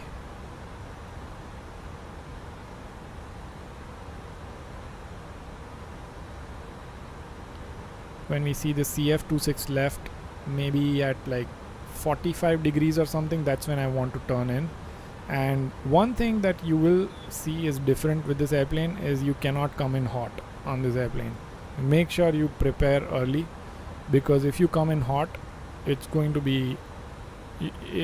to have a very hard time slowing down. So I'm going to name this situation already EGKK. Dang it, not here. I'm going to name this situation here EGKK, and then what is this? 26 left. So 26 left, and then enter. So once we reach a point where we want to save, we will go ahead and save this situation. So let's go and go to flight plan, actually direct, and then let's go I guess we can just go remove this. That will put us direct on CF26. Get the heading bug.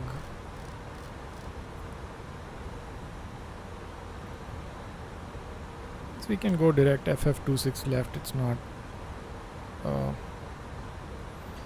okay, so that's good now, and I am going to start prepping because I am very paranoid about not prepping early enough on this airplane. Geeks, as most people, especially on the internet, are literally NPCs. Even they themselves don't know what they're talking about, so just do your thing. I love your videos. Yeah, I'm getting used to it, man, slowly.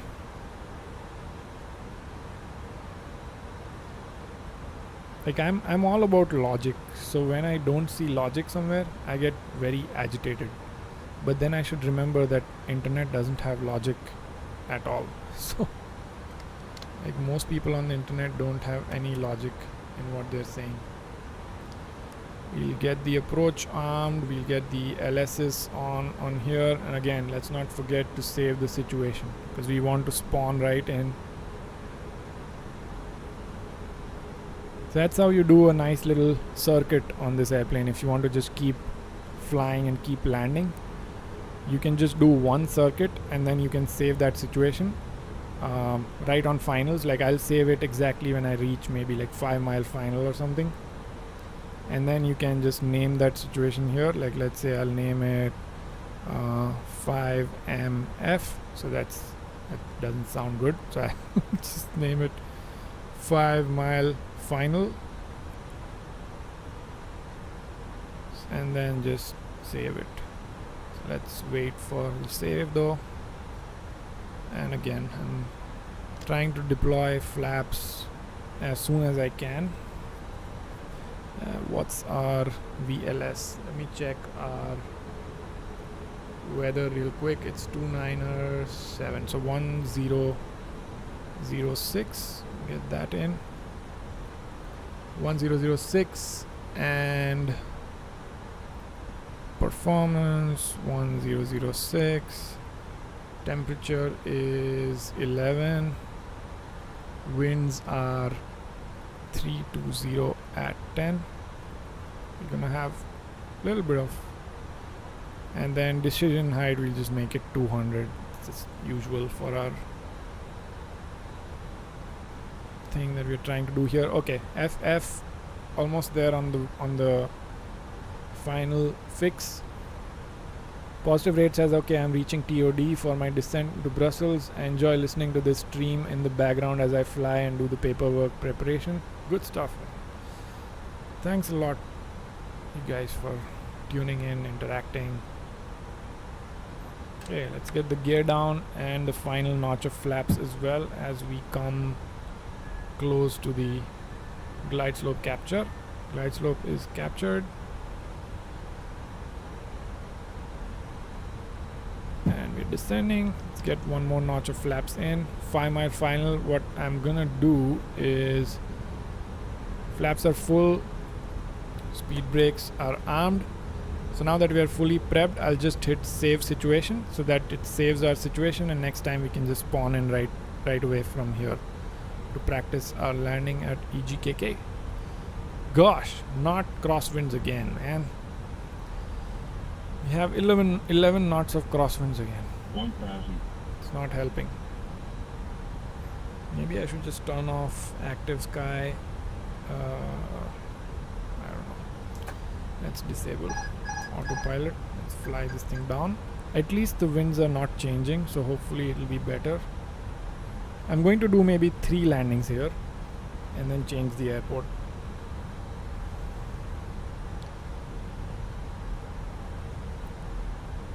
Because I want to get used to landing around like different terrains. 500. Yeah, definitely better than Abu Dhabi because the winds were changing way too much there. I'm not able to keep it stable. on the slope. So we'll 100 above. get that next time. 200. It's very sluggish, man. It's very different, very different from the usual. Very different from the usual. 50, 40, 30, 20, retard, 10, 5. Oh my god. Definitely need to... So here's the thing. What did we do wrong there? Let's think about it. Did not flare enough, and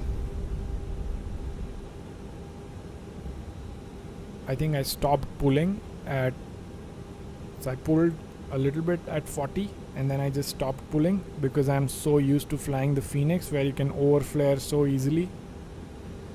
So next time I'm going to talk through my landing. Okay.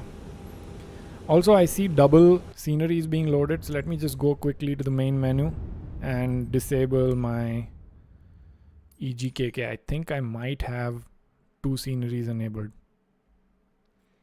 So I'm going to quickly do that. We'll spawn in again on the runway and we'll be on the approach in like seconds. So we'll not have to go through the whole process of, you know. Oh, I see what's wrong. I see what's wrong. So which one do I keep? This one? I think this one is, this is the one that I'm using if I'm not wrong.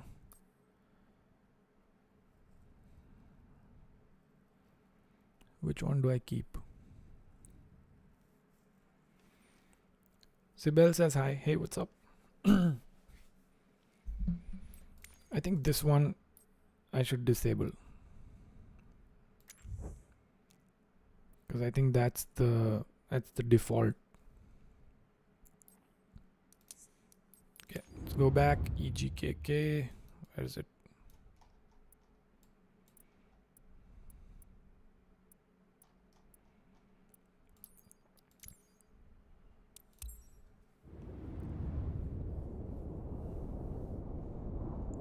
Spawn back in. Need to remember that this thing actually, you know, I felt good about the control that I had on the approach because the winds weren't changing that much, but did not feel good about that flare.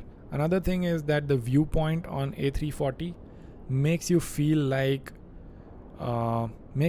you're sitting higher on the runway, so you feel like you're getting so you feel like you're far away from the runway, but you're actually not, because you're seated higher than on A320 or 73.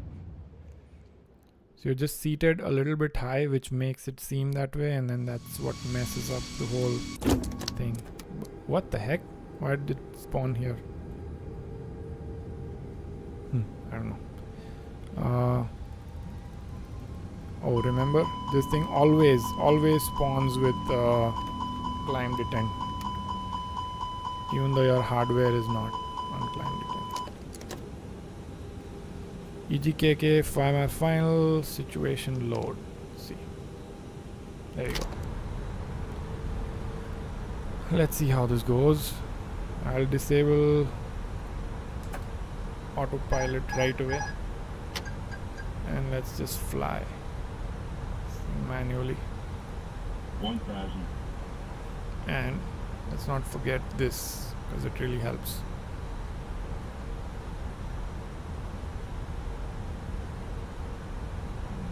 Let's bring it in the circle here.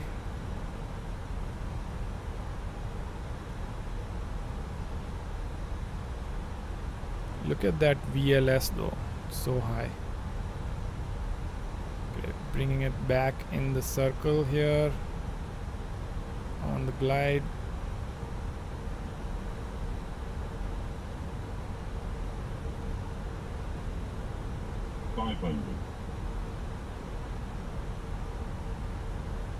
much. It's 400. just bobbing and weaving on the glide slope. I don't like that, but let's just focus on the flare, I 300. guess.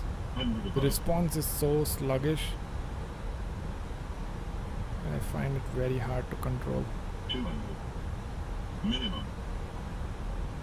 Okay, still fine on the glide. Decent, I guess. 100. Okay, at 50, we are pulling up and then keep 50. pulling. 40. 30. 20. We Retard. keep pulling, keep pulling, keep pulling. We are not worried about floating for now. Keep pulling, 5. keep pulling, and there you go. Much better landing. Now, I'm not sure why it bobbed to the left there. So we'll have to watch from the outside. Again, even on the next one, I'm just going to talk through it. So let's quickly brake and just go to the replay mode, and then go out here, play. Minimum. I want to see what I did there, because I did something right. I did not get afraid that I was too high. I did not get afraid of floating. So I kept pulling up, did not give any down elevator input. I was grabbed, I did not correct for that. There was a decent touchdown, but I still wonder why that left bank is happening. Maybe I need to actively correct for it to not happen. I think that's the case, yeah. Because look at this. So we have, let me go back here, replay, cancel, start up, and go to the situations, find my final. That's it. And also, I think now I can make my TLOD levels to 200 and 300 again. I think should be good. Okay, that's good. Auto throttle limited, it says. Oh, that's because my lever positions were wrong. That was a decent landing. Positive rate says I'm passing 10, so I'll close the stream, hop back in. Yep, we'll probably still be landing, so you're fine. Make corrections needed. Imagine touchdown at 5 instead of 0. Yeah, it does sit a little bit higher. Okay, disabled. Keep. Now this time, let's follow the glide slope better than we have been doing.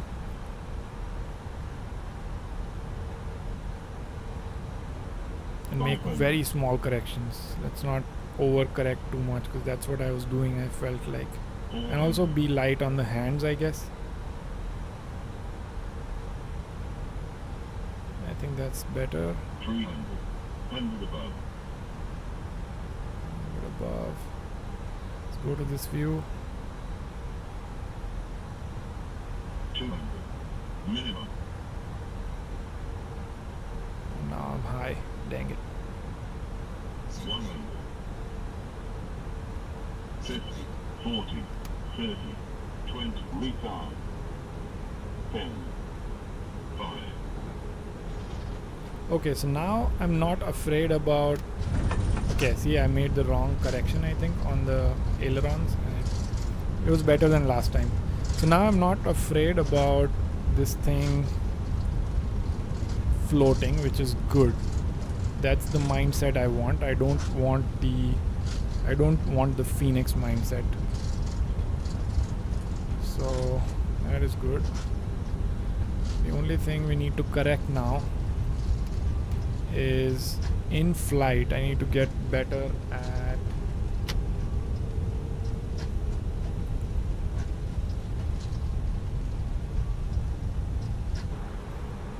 at controlling the glide slope. So what we will do is, maybe let's just stay in this view. Try to get a full view of how things look like while we are going manual here. Okay, there's manual, my airplane. Because I feel like I'm following the flight directors correctly. but somehow I still end up in a weird situation in terms of glide slope. I mean, flare, I think I've got it.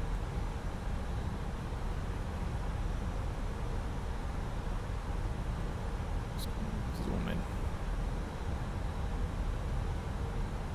Let's give it very small correction. Like, I don't want it to chase that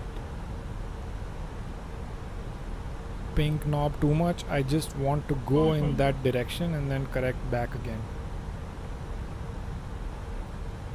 400.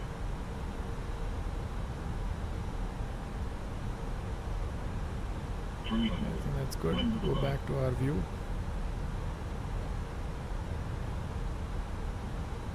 It's a decent, but now I'm a little bit high. It's not bad. 100. 50, 40, 30, 20, retard, 10, 5. Not bad, but rudder control can be better. That was pretty bad. Rudder control landed almost like on the right. Last one here, and then we'll go to some other airport because I want to get different airports in practicing.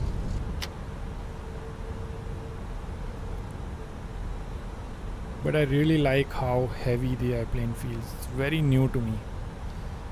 Not having flown on X-plane for so long, it's very new to me. 1000. Okay, so from now, I want to actively get better at following the bird here.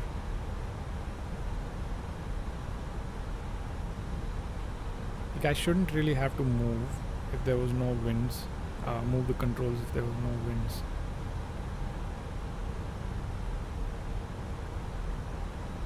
Again, just touching it, not moving it too much. One thing that doesn't help is my joystick doesn't have as much travel as a real Airbus stick has. 500. So that's a little bit of a... So even small movements on my joystick will cause big movements on the control, like on the airplane. And that's just because this joystick doesn't have a realistic travel.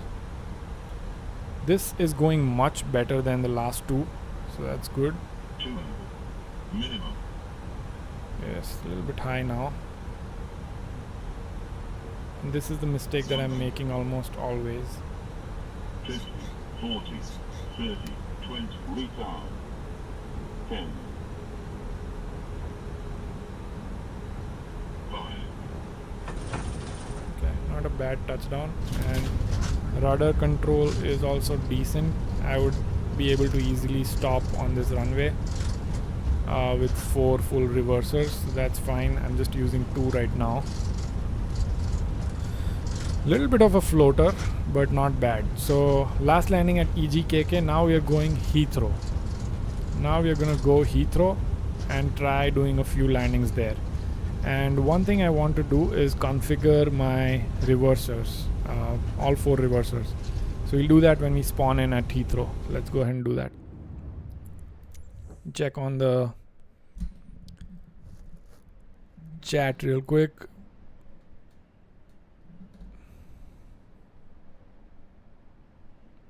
Diamond Mike is here. Hey, what's up? We talked on Discord. Thanks for all your help. What tool do you use to practice landings? I'm not using any tool today because this airplane comes with the replay tool and the situation tool. So I can show you in this next Heathrow landings how I'm configuring that situation thing. Let's also use a different livery, maybe Lufthansa. Let's go for this one. Or maybe let's do the new one. Usually I use FSI panel to practice landings, but on this one you do not need FSI panel because it has its own situation saving. And let me make sure my stick cam has enough battery. If not, I want to plug it in.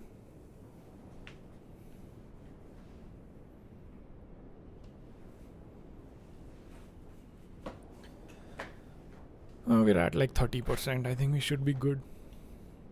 Probably going to drain the whole thing down today.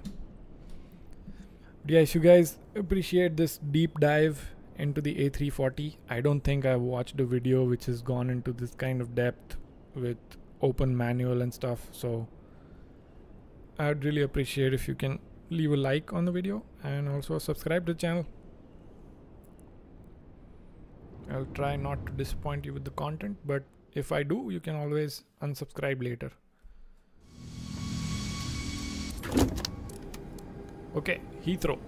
This is Builds Heathrow as well. So again, it spawns in with climb thrust.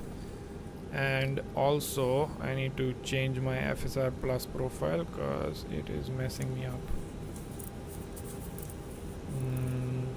340 Etihad, this is the one I need. Okay, that's it. And now what's the situation looking like outside? So we are on runway 27 right, and the weather today is 300 at 10. Not bad. Okay, so just like we did on the other one, we just quickly go to the FMC in it, put in EGLL to EGLL, and cruising altitude we'll decide that based on whatever we see on our ILS. So EGLL, enter. Hopefully the charts show up. If not, I'm gonna have to just pull up. Yeah, that's really disappointing that this thing doesn't work as intended sometimes. I think these kind of things should be very easy. It should be basic stuff, you know. Okay, search EGLL. I'm just loading it up on my iPad.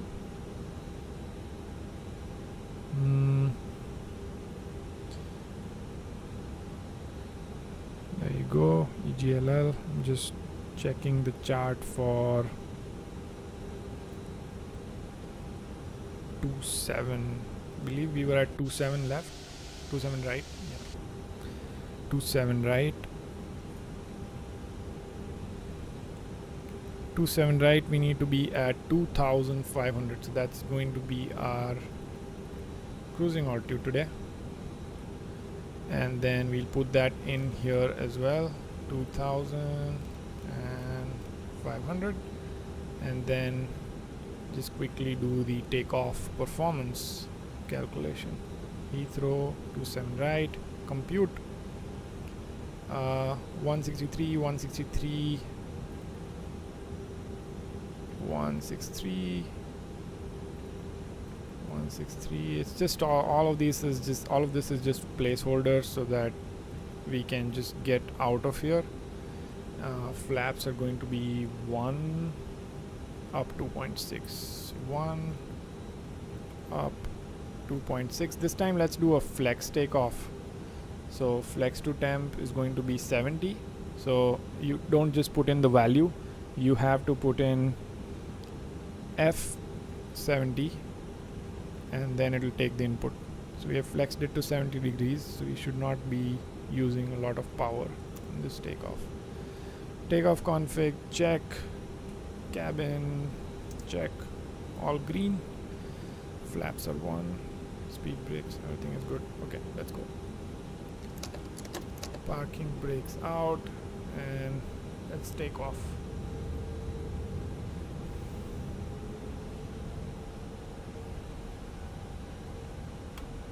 Requires quite a bit of thrust to get going, and then you will have to control because it does have a lot of momentum, right? It's a huge airplane. It requires some thrust to go, but then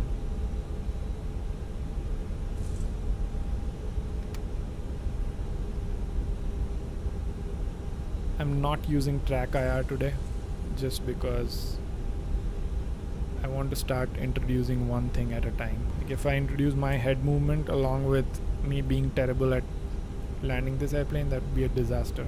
So that's that. Okay, ready to go. Man, flex, pitch trim. Oh, my bad there. Doesn't agree, it says, with the MCBU. There it is, 2.6 up. Now we can go man flex SRS.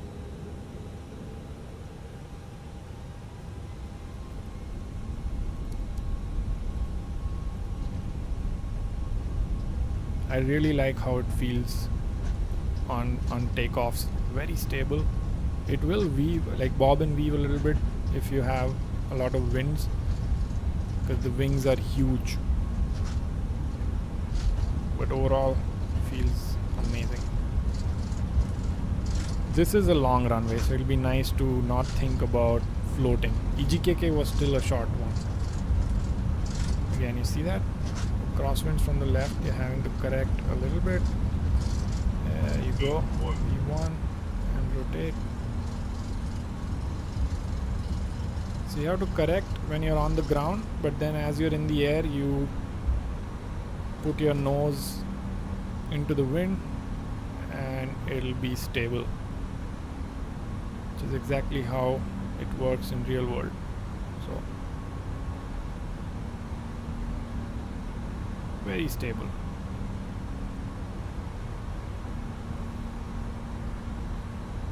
Love it. Yeah, I think that has to be the best thing about this airplane, is the way it flies.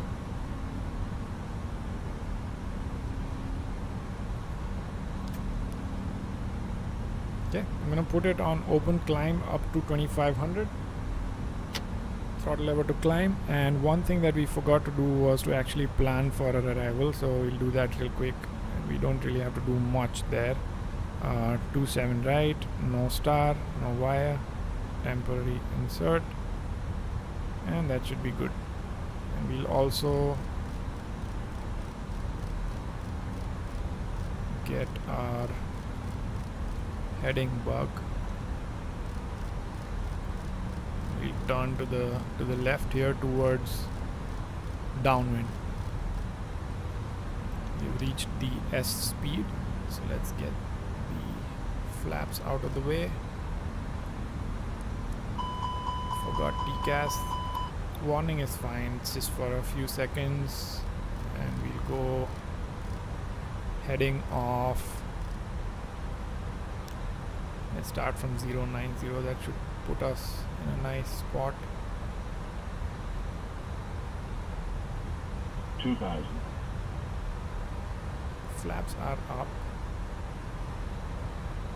So what's stopping us in the speed to go beyond 250? I'm not sure.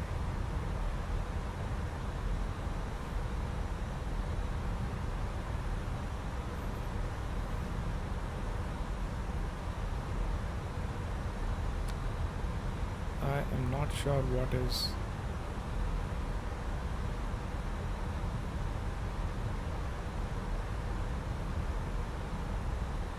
Might just be the fact that we are below 10,000 feet because the flaps are up. It shouldn't give you a red tape for 10,000 feet speed limit. Maybe it does. I just forget sometimes. Okay, can go 090 here, right opposite to our 27. So we are almost downwind.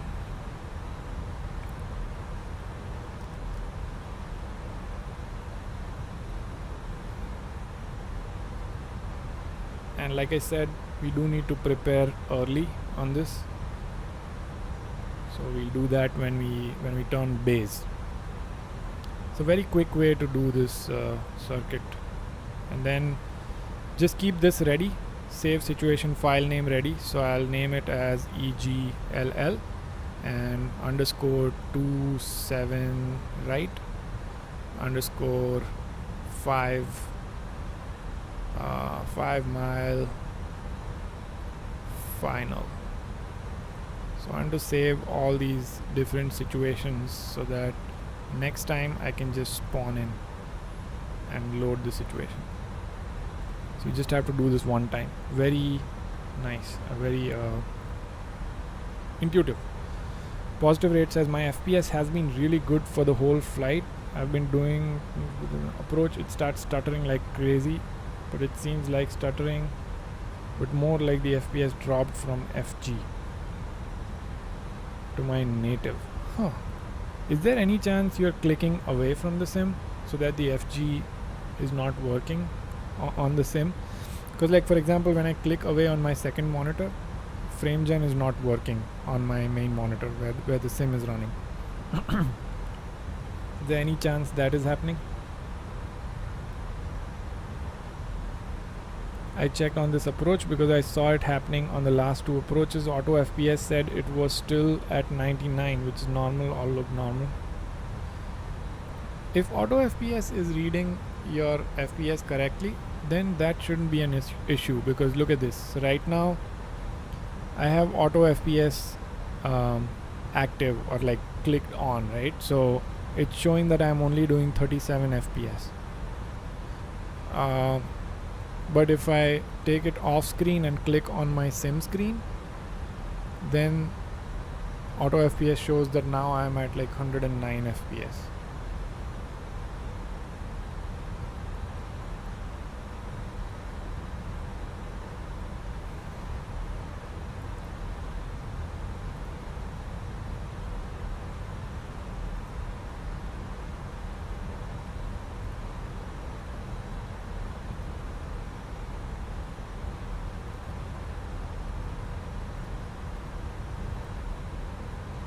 Yes, we are getting to our positive rate says I know what you mean, but no, my hands are on the stick and throttle clicked on the sim. That's weird. So we are gonna go direct to FF, because that's our waypoint here, and then while we are doing that, we are at green dot speed, so we can also start prepping the airplane. So we are good there. LS will turn on, approach mode will turn on, and we'll start prepping a little bit early, because remember, this thing carries a lot of momentum down. Look at the sim though, it looks so good, man. Let me show you one of the views that I just downloaded from Chase Plane. It's this one. I think this view looks amazing. Like when you're on the runway, you can see the whole runway through this right window. I love this view. 8. I think this is one more GoPro view, and then this is the third GoPro view that I have. Heathrow looks so real. Gosh, look at that.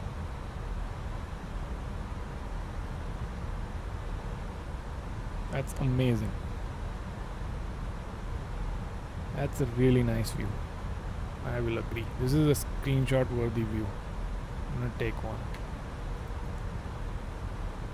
But I want to take it better. I want maybe this right here. Man, that's a nice view. Holy shit. How about wing views? Look at that. That's stunning. The photogrammetry may not look good from up close, but from this altitude it looks crazy good. That's a very nice view.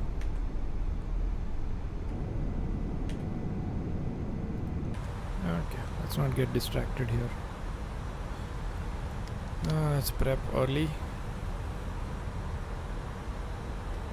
I'll have to deploy speed brakes because I prepped late.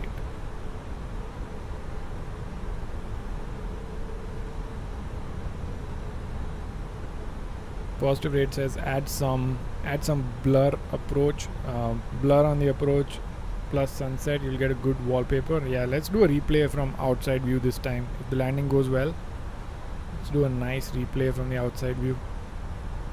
Diamond Mike says, so with that NVIDIA you're able to go 3 times. AMD I have, yeah. With NVIDIA I can go 3 times. With AMD you'll be limited to 2. Okay, speed brakes out, and armed. 2000. Flaps 3. Glide slope captured. Landing lights on. Runway turn-off lights on. Landing gear is down. Flaps full. And then we'll save that situation with flaps full and cabin all checked. That's it. Save situation. So that goes in. Next time we can just spawn in. This is so nice where you can just keep spamming landings, keep practicing landings. By the way, I'm not getting 120 FPS. I'm only getting 110 or something.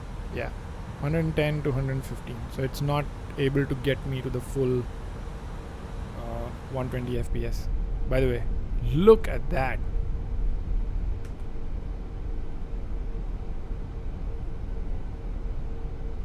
Man, Heathrow has to be one of the most beautiful approaches. It's crazy. That looks amazing. That's replay worthy. Okay, let's fly the airplane. Autopilot disconnect. Let's zoom in. Again, things to remember. Do not be afraid of floating. Do not feel like you're too high, because you're actually not. And hold the back elevator pressure. For this first landing, I'm not even worried about floating. I just need a good touchdown. That's all. 300.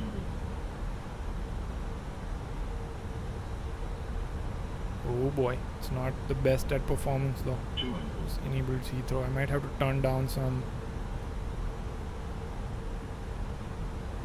of these internal stuff. 50, 40, 30, 20, retard. 10, 5. That was the best landing so far. That was the best landing so far. I'm getting it. Reversers only on 2 engines. That was really good. I think I'm getting it. Finally getting it. Let's do one more. Let's do one more, and then I think if I really got it, the next one should also go well. If I didn't, I'll mess up on the next one. So let's get one more good one in. Situation, we just need to load now. Makes it very easy. EGLL, situation load. There you go. Back on approach in seconds.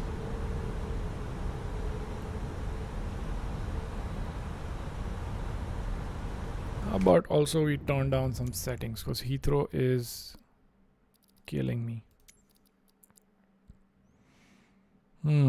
What can we turn down? OLOD is already being controlled. Let's just turn down these.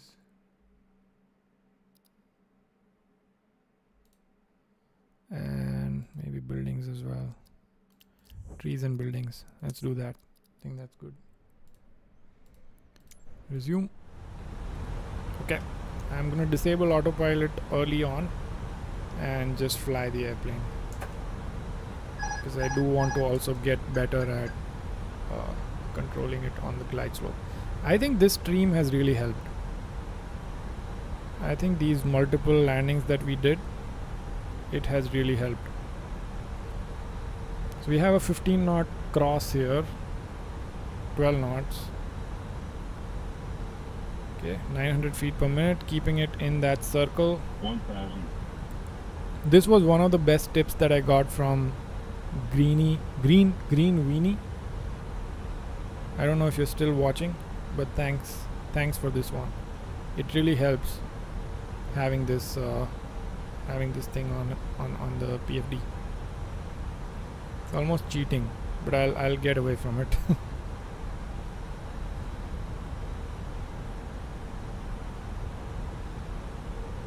so far so good. Not very off. 500. Like I'm trying not to actively like chase the glide slope, because I know if I'll chase, I'm gonna get 400. worse at the end. 300. Yeah, looking good, looking good. Oh no, I misread it. I misread it. 200. Let's see if we can still save it though. Just have to adjust our flare accordingly. 50, 40, 30, 20, retard, 10, fire. Not the best, like not like the last one, but it's decent. I'm gonna try to do again this one. I just misread the last moment, I just misread it. This is good, this is good. Okay, this one is going to be a replay worthy landing, I promise. Okay, let's go climb throttle, verify auto throttle on, disable my airplane. Okay, let's just take it down. This time we'll try to get a replay worthy landing, because I want some good shots from this, like good shots on the runway, you know. Okay, let's keep it slow and steady movements, just touch the finger, nothing crazy needed.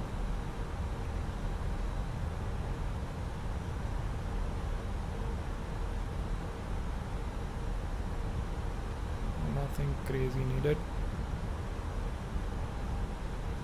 Just a little bit of adjustments. Even if you get off the glide slope, don't try to chase it. Just make like small correction towards getting it right and let it fly on its own, is what I'm slowly learning on these high inertia airplanes. 400. Again, just like I know I'm high, but I'm not trying to chase it too much, 300. because I know it will get there. There you go, see that? So we're just getting fully aligned here, a little bit high, that's fine. Don't overcorrect. 100. 50, 40, 30, 20, retard, 10, fire.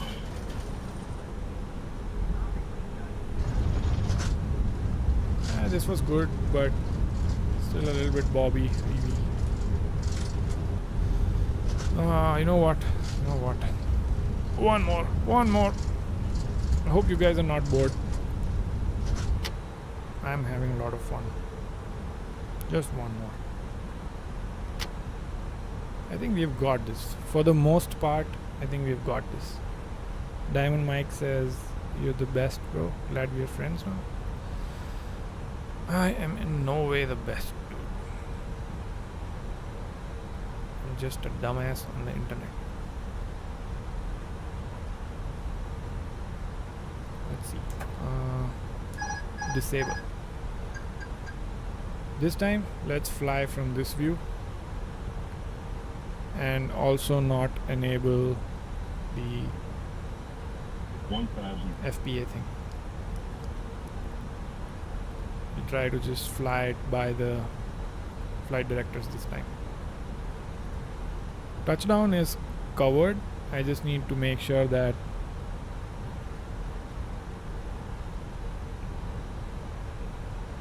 I'm aligned well at that 100 feet mark. I shouldn't be crabbed at the 100 feet mark. Okay, a little bit high, so let's correct for that. And also correct the bank.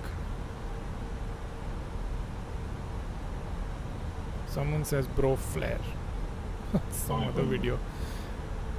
It matches exactly with this video though. 400. Okay, adjusted, so let's not descend too fast now. Oh my gosh, like with the flight directors I'm still really bad.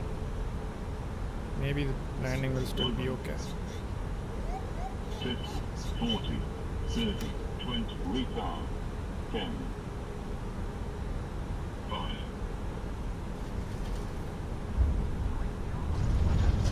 Yeah, that was good. I did go, like, you know, I think this is replay worthy though. For sure replay worthy. Like, I did go like this. Like, I was pulling, I was leaving. Pulling, leaving it. Pulling it, leaving it. That's not what you should do. What you should do is pull it and then just hold and then keep giving in more and more input. That's what you should do. But I just intuitively, I just pulled, gave it in. Pulled, gave it in. But yeah, it is what it is. We will watch a replay of this one from the outside. Decent landing. Okay, reversers out. This is going back. Brakes in. Let's come to a full stop and then get into the replay mode. Sounds in replay. Replay. And then maybe let's watch it from here. And how about this? Let's put it on cinematic after I hit play. That'll be nice. This is also going to be one of the last landings that we review. Actually, cinematic is terrible. At Heathrow especially. One of the last landings that I'm gonna do today. I think I reviewed pretty much everything that you really need to know to decide whether you want to buy this airplane or not. We went through the external model. By the way, you can rewind the stream and check it out. We went through the external model, modeling and texture work. We went through the internal model, modeling and texture work. Also went through the EFB in detail, almost all the functions. And then, so this is where I got high, and then I was like, oh damn it, I need to dive. And then I dive bombed, but control the flare enough. I want to see where I touched down actually. So you see what I did there? Like, I was pulling up, giving it away, pulling up, giving it away, pulling up, giving it away. But yeah, not bad. We're going to take some nice screenshots here. Yeah, so we went through the EFB, went through the sounds, the whole startup, and then finally did a bunch of landings where I feel like the landing session has been very productive for me, because I think I'm getting used to this. BAW787 says, found your channel late November, hooked since, keep up the work, thanks a lot. Thanks a lot, that means a lot to me. Really does. Like I said initially on the stream as well, right? Like, I don't earn anything from this channel, so it's all for just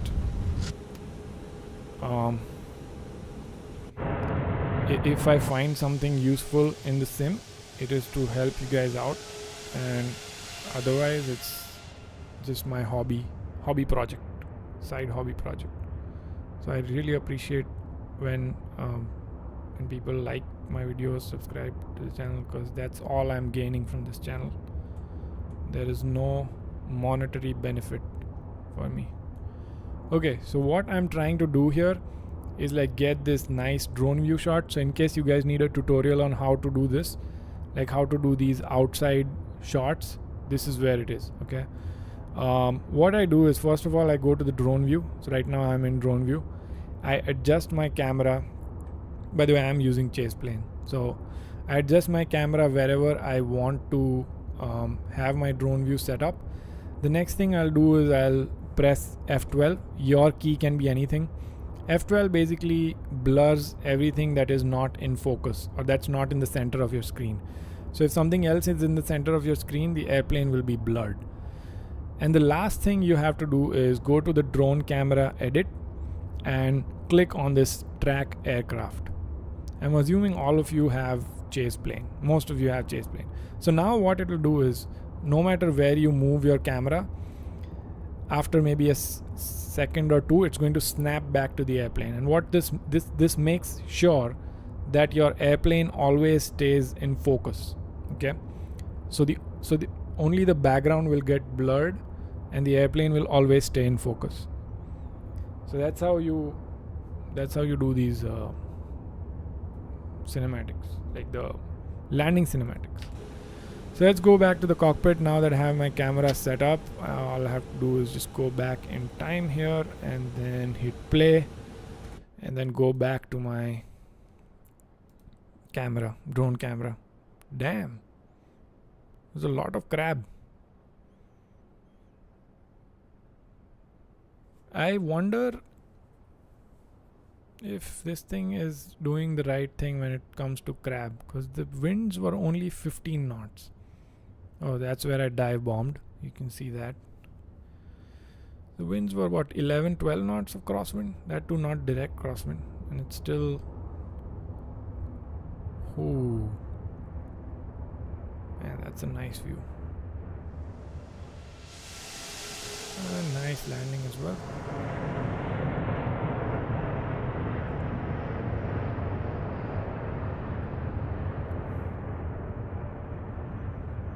By the way, if you're watching and haven't liked and subscribed, do so. A lot of I have like a list of videos coming up very soon. They're not all A340 videos though. There's a lot of like other stuff coming up. Actually, if you really are into aviation, you would like videos that I've done on how to fly. Like I've covered all the private pilot maneuvers in that in those videos.